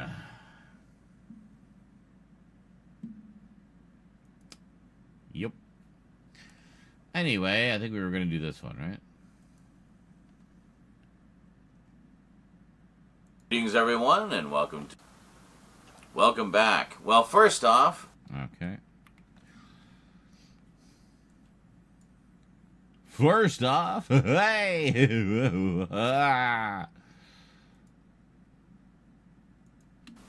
I don't know why I did that like I was the toy maker. I'm just tired. On the Multimedia Chronicles. I don't know why I did that like I was the toy maker. I'm just tired of New Who. What are they? What could they be? What am I talking about? Find out and see today on the Multimedia Chronicles. Oh, that's what I was talking about. I did a little silly rhyme there. All right, cool. The first edit has been done, ladies and gentlemen. The first edit of the night. Woo! That is truly...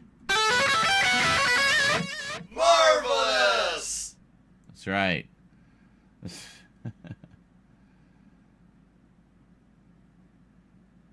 Heavy Metal? Oh, if you're thinking anime, yeah, Heavy Metal was based on the magazine Heavy Metal, the same name. Yeah, great stuff. I have a few issues from back in the day. It's good.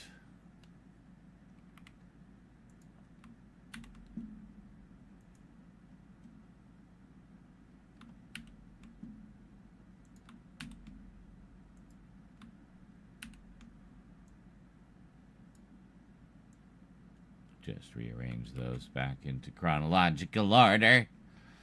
So we'll be grabbing all of these outtakes and bringing them into the outtakes folder at some point.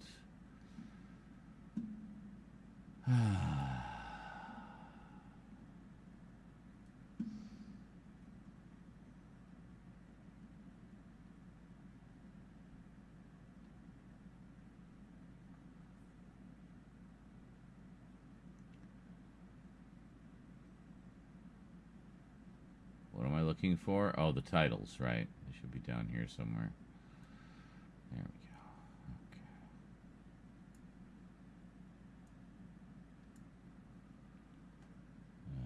3 and then 0. There we go. Okay.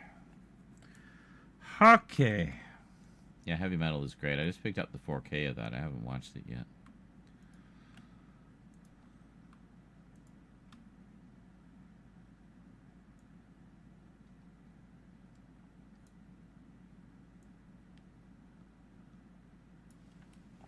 Do I have that here?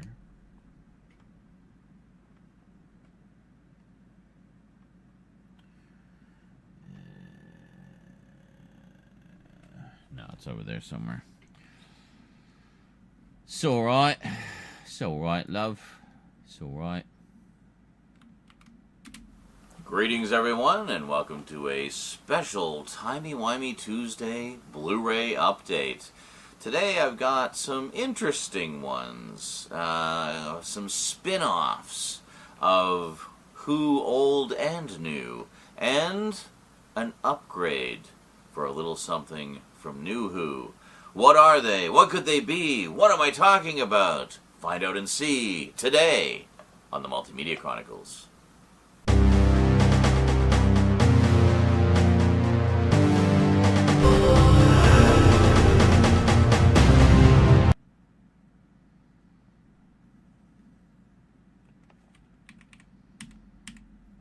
Okay.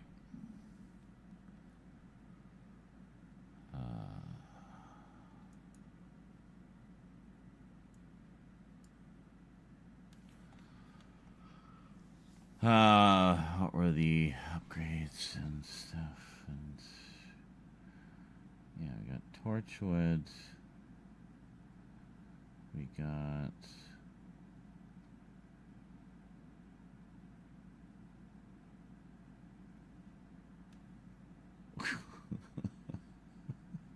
what were the other ones I got?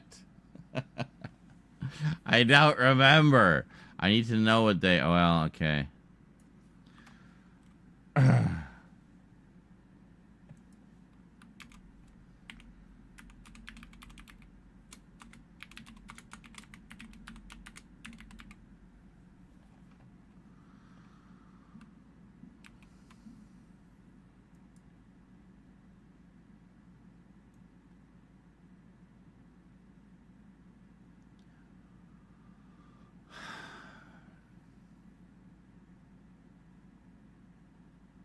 Oh, hold on.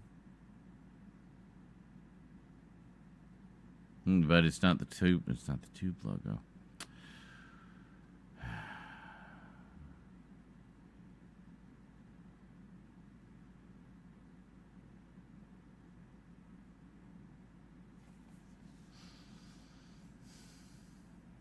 See, I don't know what logo we're going to use.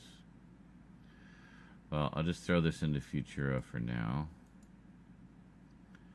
We'll make it a little smaller. There we go. Upgrades and spin-offs. Oh, I can look here. I can just see what we got. So we got... Oh, yeah. These ones, of course. And Torchwood. Arr. Finally got Miracle Day. And then we got Twice Upon a Time. Okay, yeah. So, hold on. So if we're to attach an era to everything, then this is like... This would be Neon Tube, because this would be Colin Baker. This would be 70s, because it's a sequel to The Demons. Then this would be like, you know, new series. And then this would be new series, which even has a logo from the next Doctor after this one. That is not a sticker, by the way. That is printed on the cover. That fucking big, ugly HDR logo. Anyway. Yeah, so I don't know what fucking logo I should use. Let's see.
as well. And see, this is the plain black one, and it's huge.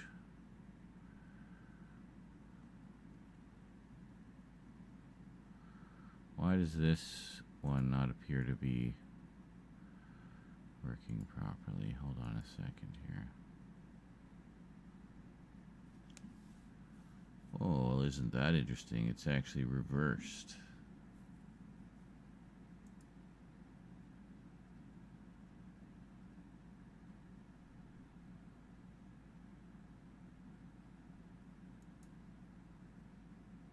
There we go. Look at that. We just flipped the mat around. It's like, no, do it the other way. Oh, okay. Sorry about that. No problem. It's all good, bro. Bruh. All good, bruh.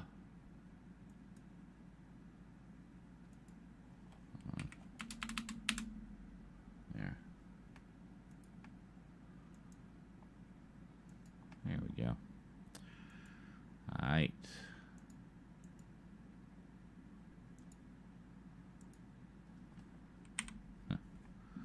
Ha! So, yeah, we've got a few, like, blank logos here, like that one. That one. And that might be it. Oh, no, actually, we have this one as well, the neon tubing. So we can just do whatever color neon tubing we want. And this is a pretty decent sized Troughton logo, so it's not too bad. The question is, which one do we want to use? We just used this one.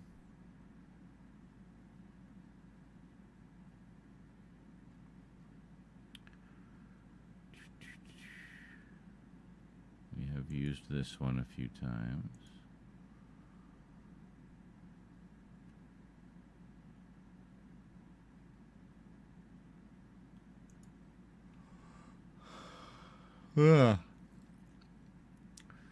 Yeah, I should probably retire some of these lower res titles. Look at this I got from the Missing Adventures. Pretty cool. Rare version of the diamond logo.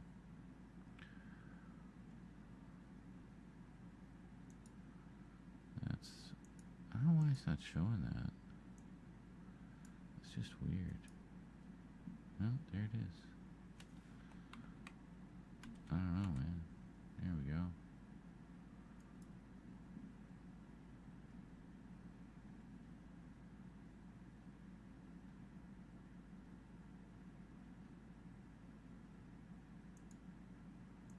It just doesn't show up. I don't know why. That's so weird.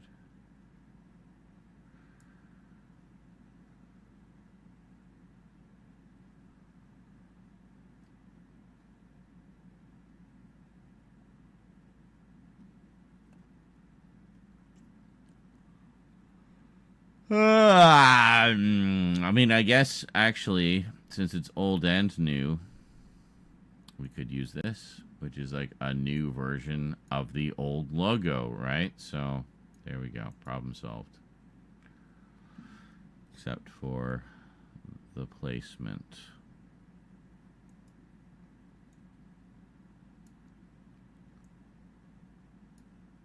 Ugh.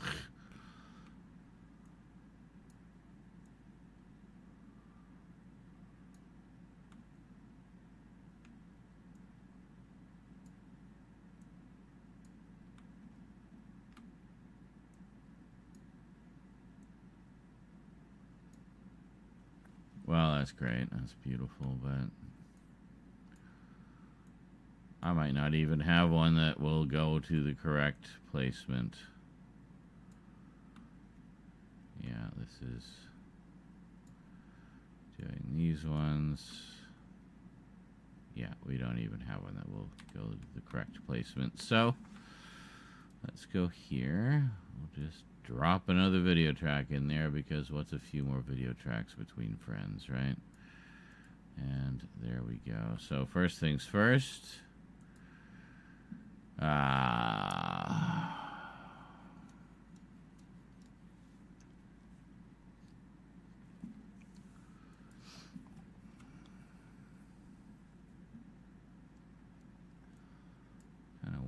can I, where is it here?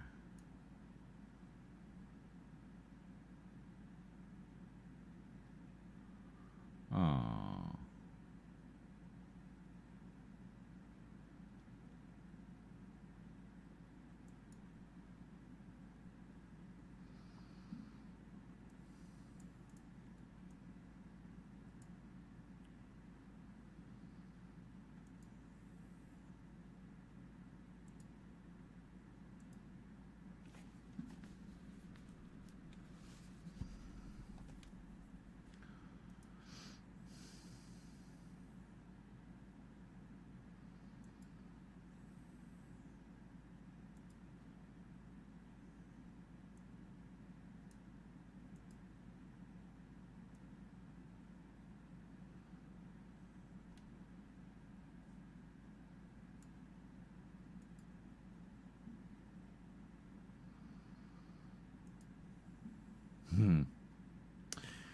There we go.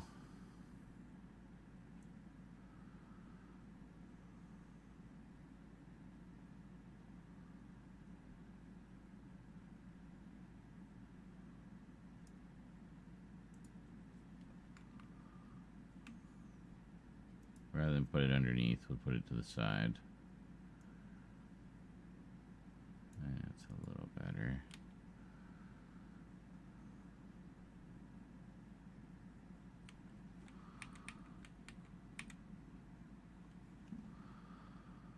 Upgrades and spin-offs.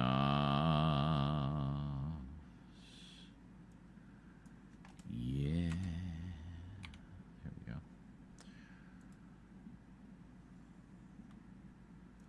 That should do it. I mean, it's technically only one upgrade, but...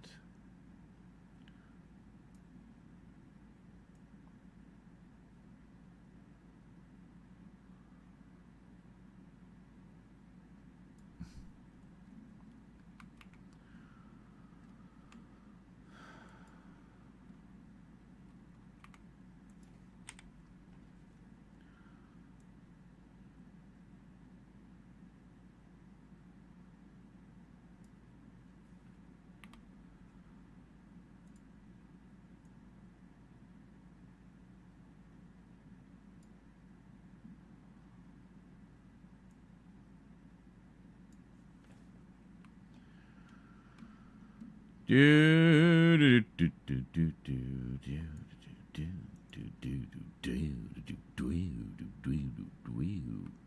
right. I'm a weirdo and proud of it.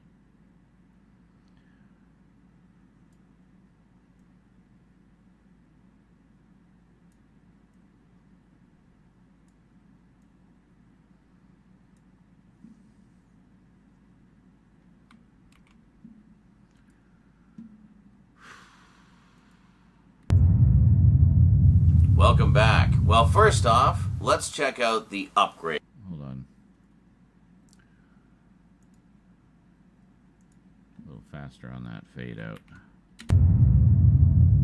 Welcome back. Well, first off, let's check out the upgrade I got. So this is for the new Who collection. And it is Peter Capaldi's final story, guest starring David Bradley as the first Doctor, Twice Upon a Time, in 4K. Yes, the first ever release of Doctor Who anything in 4K. I guess not including the Peter Cushing movies. They got a 4K release recently. But official Doctor Who, official canonical Doctor Who. Don't get into a whole thing about the, technically the Peter Cushing ones could be made canon if you think of this. No, just don't even. You know what I mean. Anyway, 4K Doctor Who. We got Twice Upon a Time. So let's.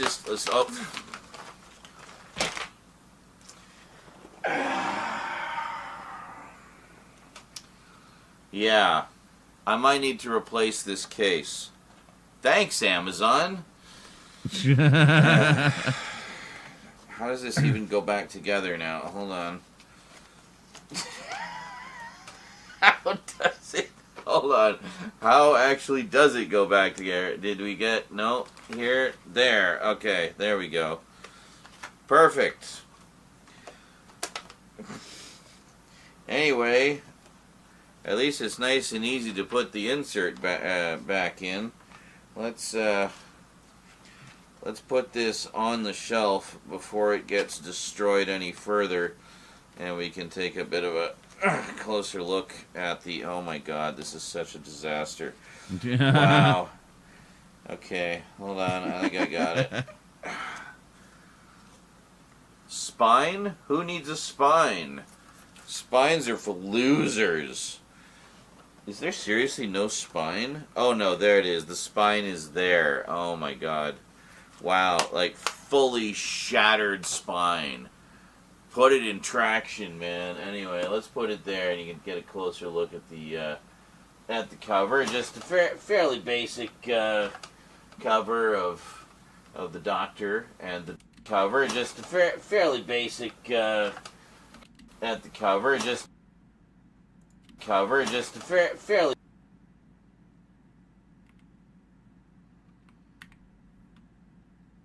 Cover, just a fairly cover, just a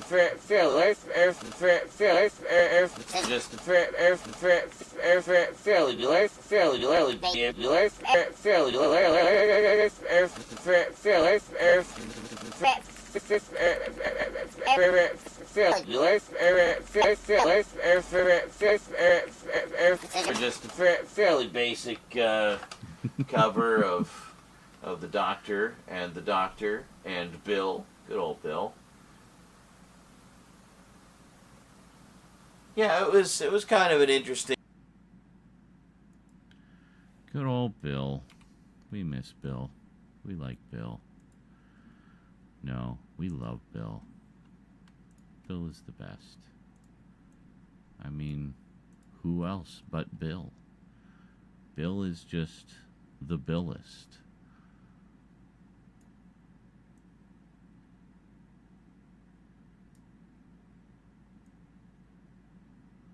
Why Bill? Well, why Billy Piper? Come on. You have already experienced a girl named Bill in real life.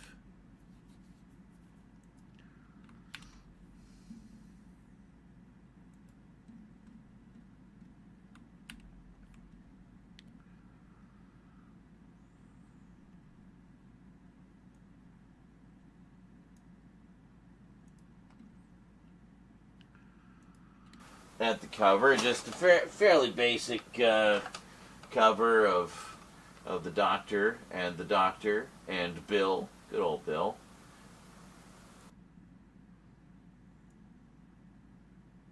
Good old Bill.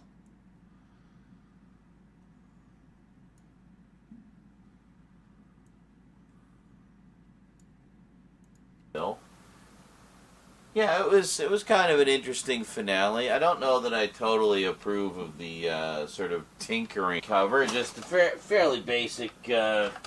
Cybermen there, but tinkering with the origins of the Cybermen there. But I did like, and I know some people were like, "Oh, the first Doctor was never that sexist." It's like, yeah, well, not as blatantly, but I mean, there was some like sort of subtle sexism. I mean, it was just the era that it came in.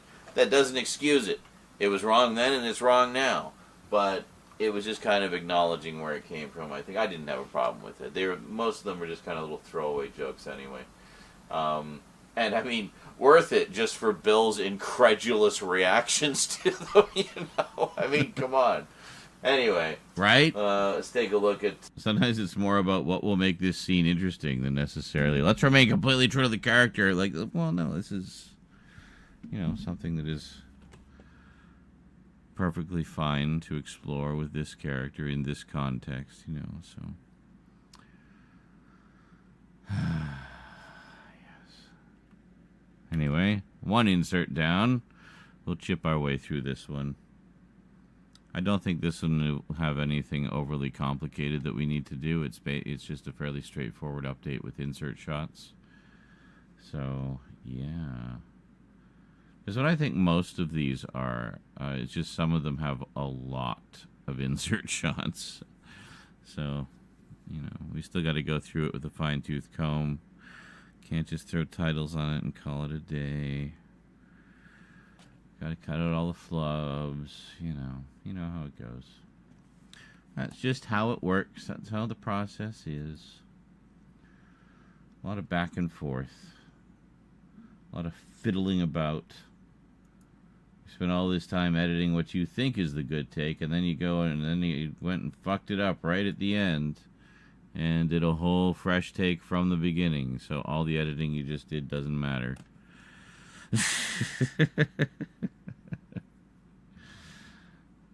Because the flow of the retake is a little different, so you can't really match it up. So you just go with the whole retake instead. So, yeah. Oh, hey, how's our Dead Space videos going? Let's find out. No, that's correct. Yeah, you want to go over there. Yeah, were we on to the next one yet? Let me see here.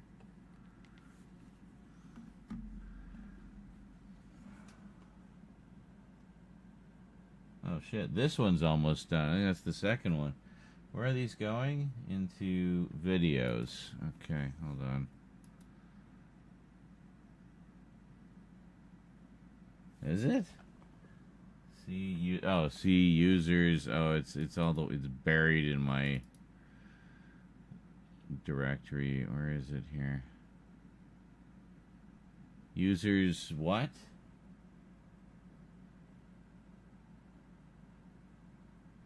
Video. Oh, it's just the videos. Oh my god, it's this videos folder. Okay, so if you remember when we looked at the hold on. We looked at the other files, which footage temp, I think. Is this it? Yeah, this is it. So this is the original file, right? So it's 18 gigabytes. Okay, so then but Vegas can't read these. This is the raw capture files from, or the raw streams from YouTube. It can't recognize the codecs used, so I had to convert it. So I ran it through Handbrake, and just did it as an MP4 with X264. Really simple, really easy for Vegas to understand, and it saved out no problem. Vegas can read it no problem, but file size is 43.7 gigs, so it got inflated. So what I was wondering is if we used HEVC, the X265 codec, instead of H264, will it significantly reduce the file size? So let's remember these numbers. So the original file was 18 gigabytes even. The original converted version that Vegas can recognize clocked in at 43.7 gigs. Now, let's see the HEVC version. Unless I horribly fucked up the settings, this should be significantly smaller. 33.4 gigs. There we go. So we managed to save 10 gigabytes. I mean, that is a significant difference. I thought it was going to be, like, smaller than this. But I guess maybe we don't have the higher level compression on or something. I don't know. Let's just take a quick look here, see how this looks. So this would be the file that we'll use for editing. Larson! Larson! I guess we don't get translation for this one. You're saying Larson? Oh, wake up! Oh, I can't, get mine!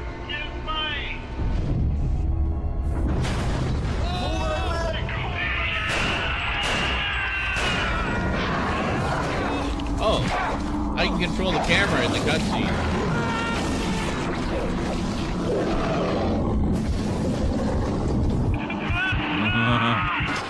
Oh no, I can't. Never mind. I must have just bumped the mouse at the same time.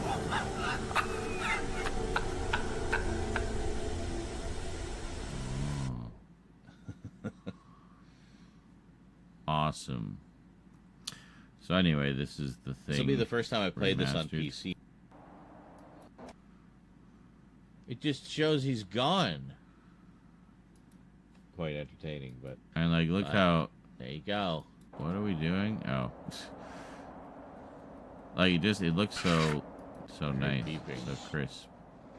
Oh, right, because it's yeah. Okay, Looks really good. so that was the save. Right. Okay, so that's where we came in. We went over that way, got into a bunch of shit. Let's go this way. I'm still looking for a gun. Yeah, see, like this one didn't have any screen tearing. What is this? Some of the games Fortnite? we've had have had pretty obvious screen tearing. Oh, So cinematic. Oh no, it's okay. It's all right. Well, hold on a sec. Maybe I can blow it up.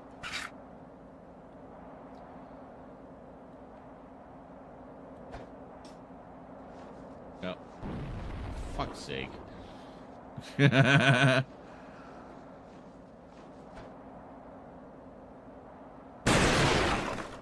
Good enough. I don't know how Oh, it I kept rolled out of there, rolling but out. Anyway, I need an engineer. buddy, work your magic, Yes, sir. and then we can get into the warm. Did you do it? I couldn't do it. Oh, for fuck's sake. Hold on. There. Can you do it now? All right. It didn't occur to me I could just blast them with a flamethrower.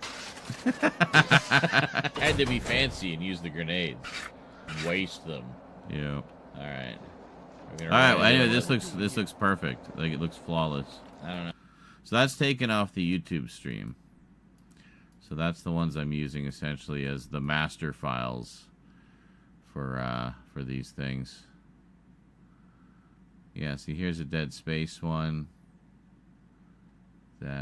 Why is it only 47 megabytes? I'm so confused. 7 minutes. No. 2 hours, 23 minutes. Yeah, but I think this is this a converted one?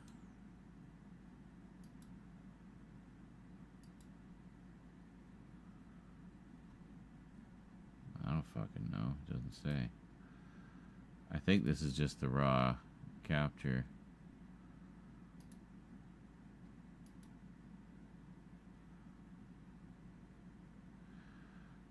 Big audio. No, it says it's AVC. Well,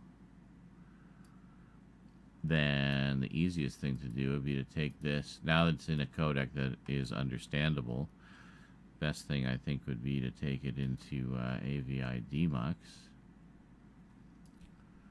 We'll just drop that in there.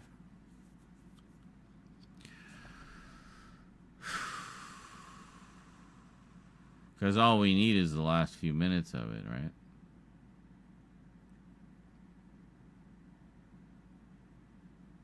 The last, like, 39 minutes, I think, was how much we played.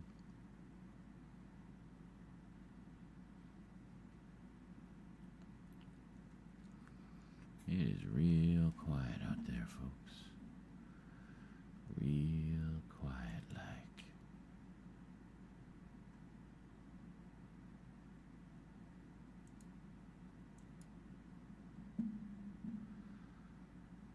What even day of the week is it? God, I don't even know. Is it Friday today? Holy shit, where the hell did the week go? Anyway, such is life.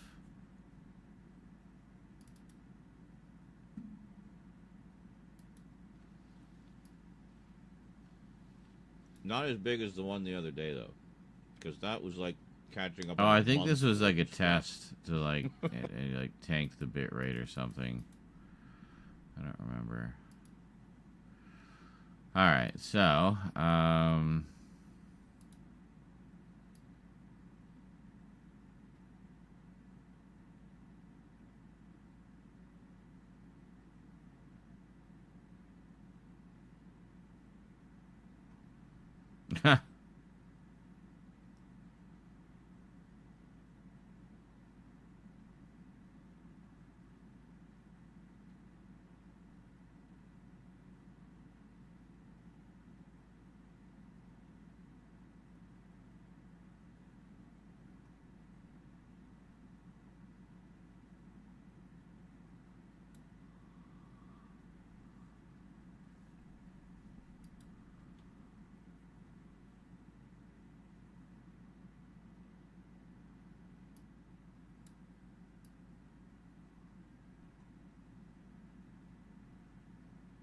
Yeah, so we'll just do that.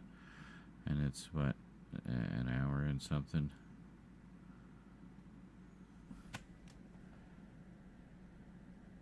Yeah, a little over an hour. Okay, so, yeah, copy, MP4, please.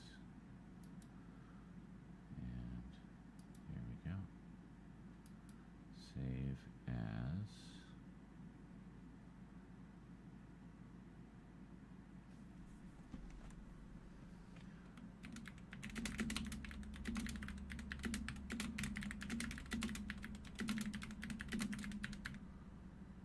What?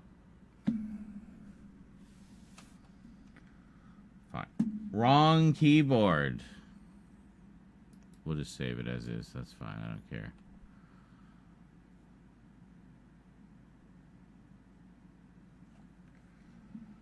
Give me a sec here.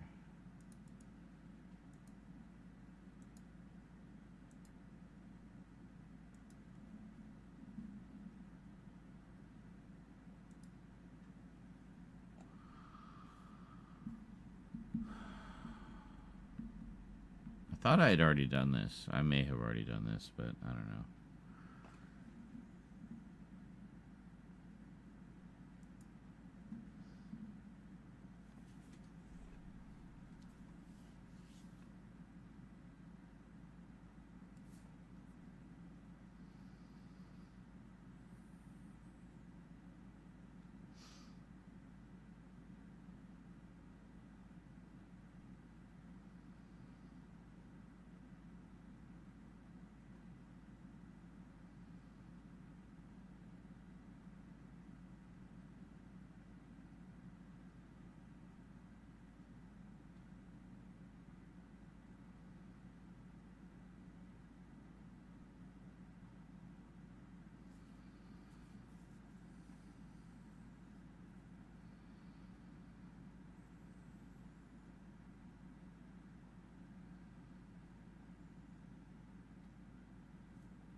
Is it stuck?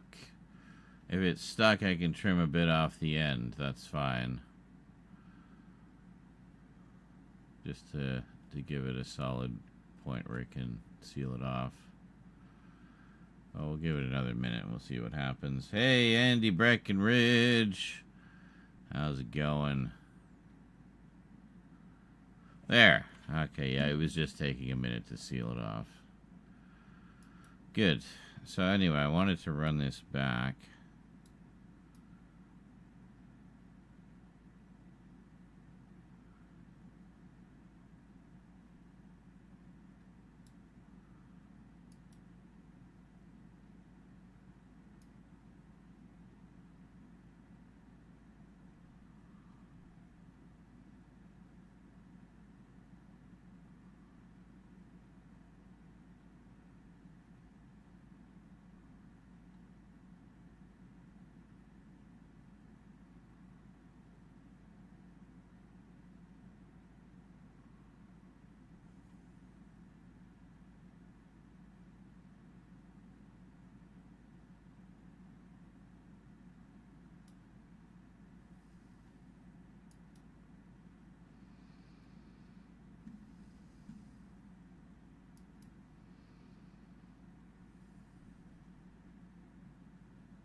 Oh, part 2 is done.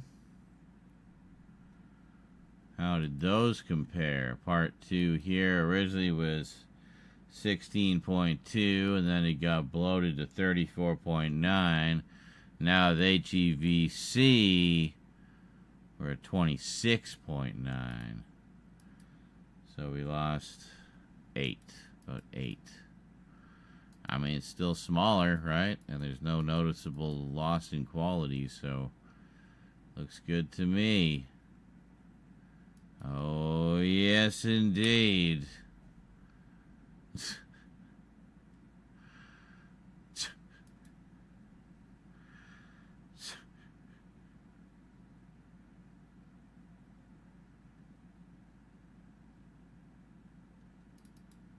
Can you fucking stop, smooth jazz piano?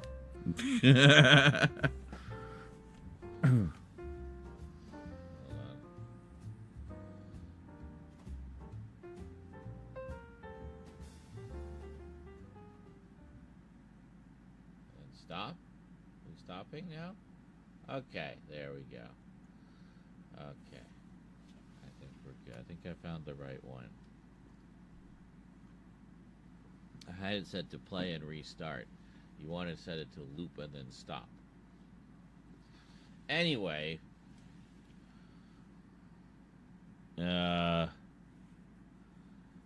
Sure. This is why I like to wear this kind of spacesuit and what it makes me think of. I hope you guys can hear this. Yes! Alright, here we go.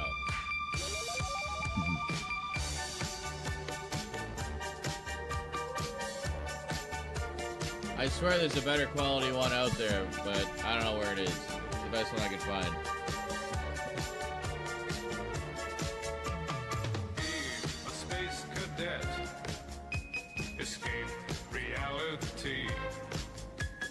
Moving sidewalks, wall-size TV.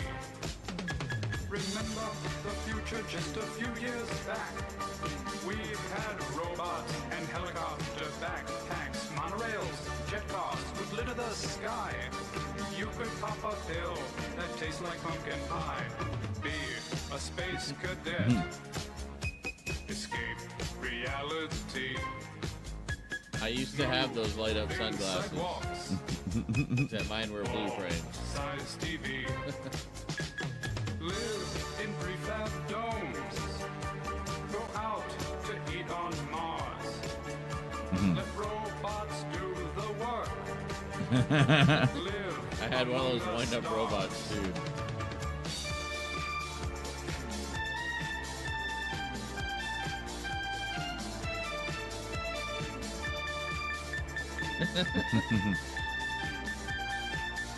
I like how it's like one of them is like a hippie guru astronaut spaceman, and the other, this guy, is like the Han Solo wannabe. Be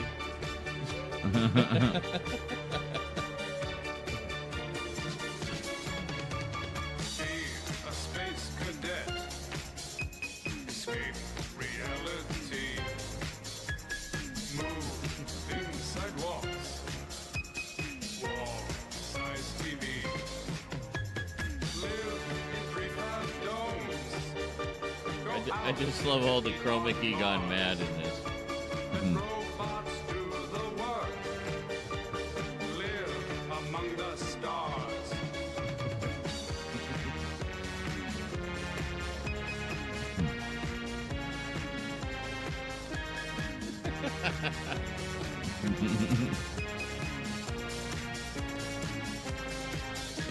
Remember the future. Escape reality. Remember the future. Escape reality. Remember the future. Escape reality. Remember the future. Escape reality. Remember the future. Escape reality. Remember the future. Escape reality. Remember the future. Escape. Oh, then we go straight into some Amiga music. YouTube knows. Very good. But I just thought it'd be a fun little clip to have there. Anyway, it's funny. I just ordered some gummies with a discount code titled Space Cadet. Well, there you go. Finally watched Dark Knight Rises last night. Why did I wait 12 years to watch it? I wasn't that into it. It was alright. Well, there you go. I don't know what to tell you. Maybe it works better if the other two are fresh in your mind.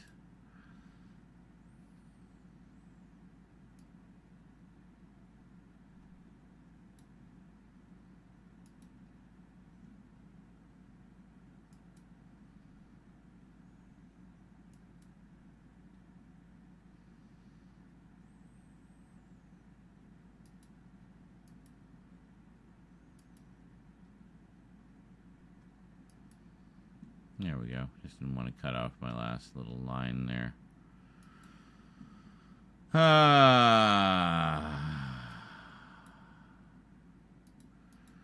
Yeah, so that music video I originally saw after a television showing of Robot Monster in 3D. But this was Robot Monster in 3D, the special edition. So the guys who were in the music video and some other people basically did like wraparound segments in between. Like there was this sort of side story about the gorilla running amok in the film studio and stuff. And yeah, it was fun. And then at the end it had their music video, which I got that they did around the same time. Maybe they had some time left over. I don't know.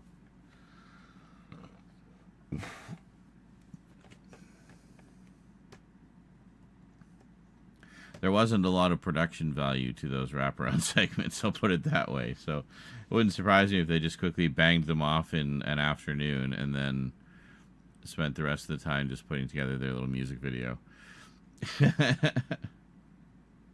Which I love, by the way. I think that music video is just such a vibe and evokes so many kind of images of sci-fi and cheesy videos past, you know. I love that stuff.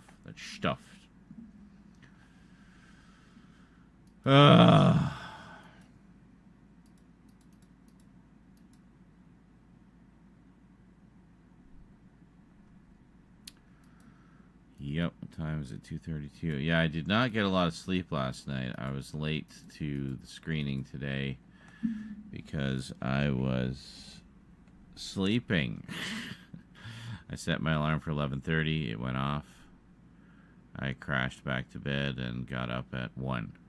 So basically my body is saying, nope, you need one more full, uninterrupted sleep cycle of 90 minutes. So that was that.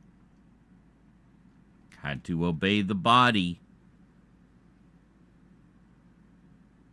Without my body, how am I going to move my spirit around? You know?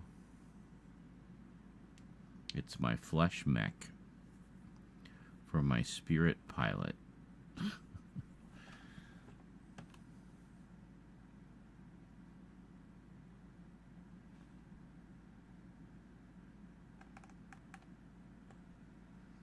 There's a big me and a little me.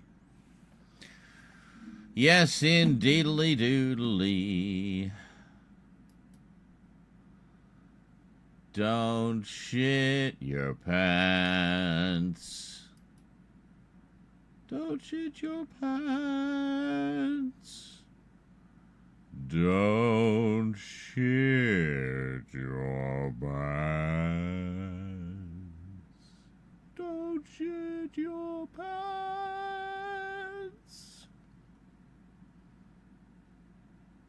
Thank you.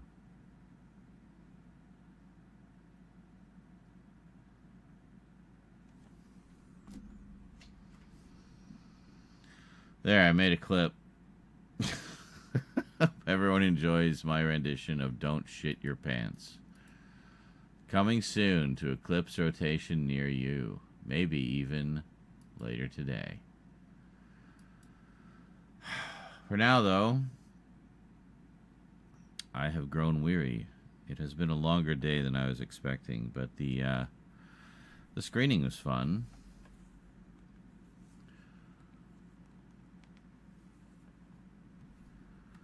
Yes, indeed, the screening was fun. Ugh. We watched Voltron and Go Lion simultaneously, essentially. Watching one and then the other and alternating back and forth to see how heavily they censored it and whatnot.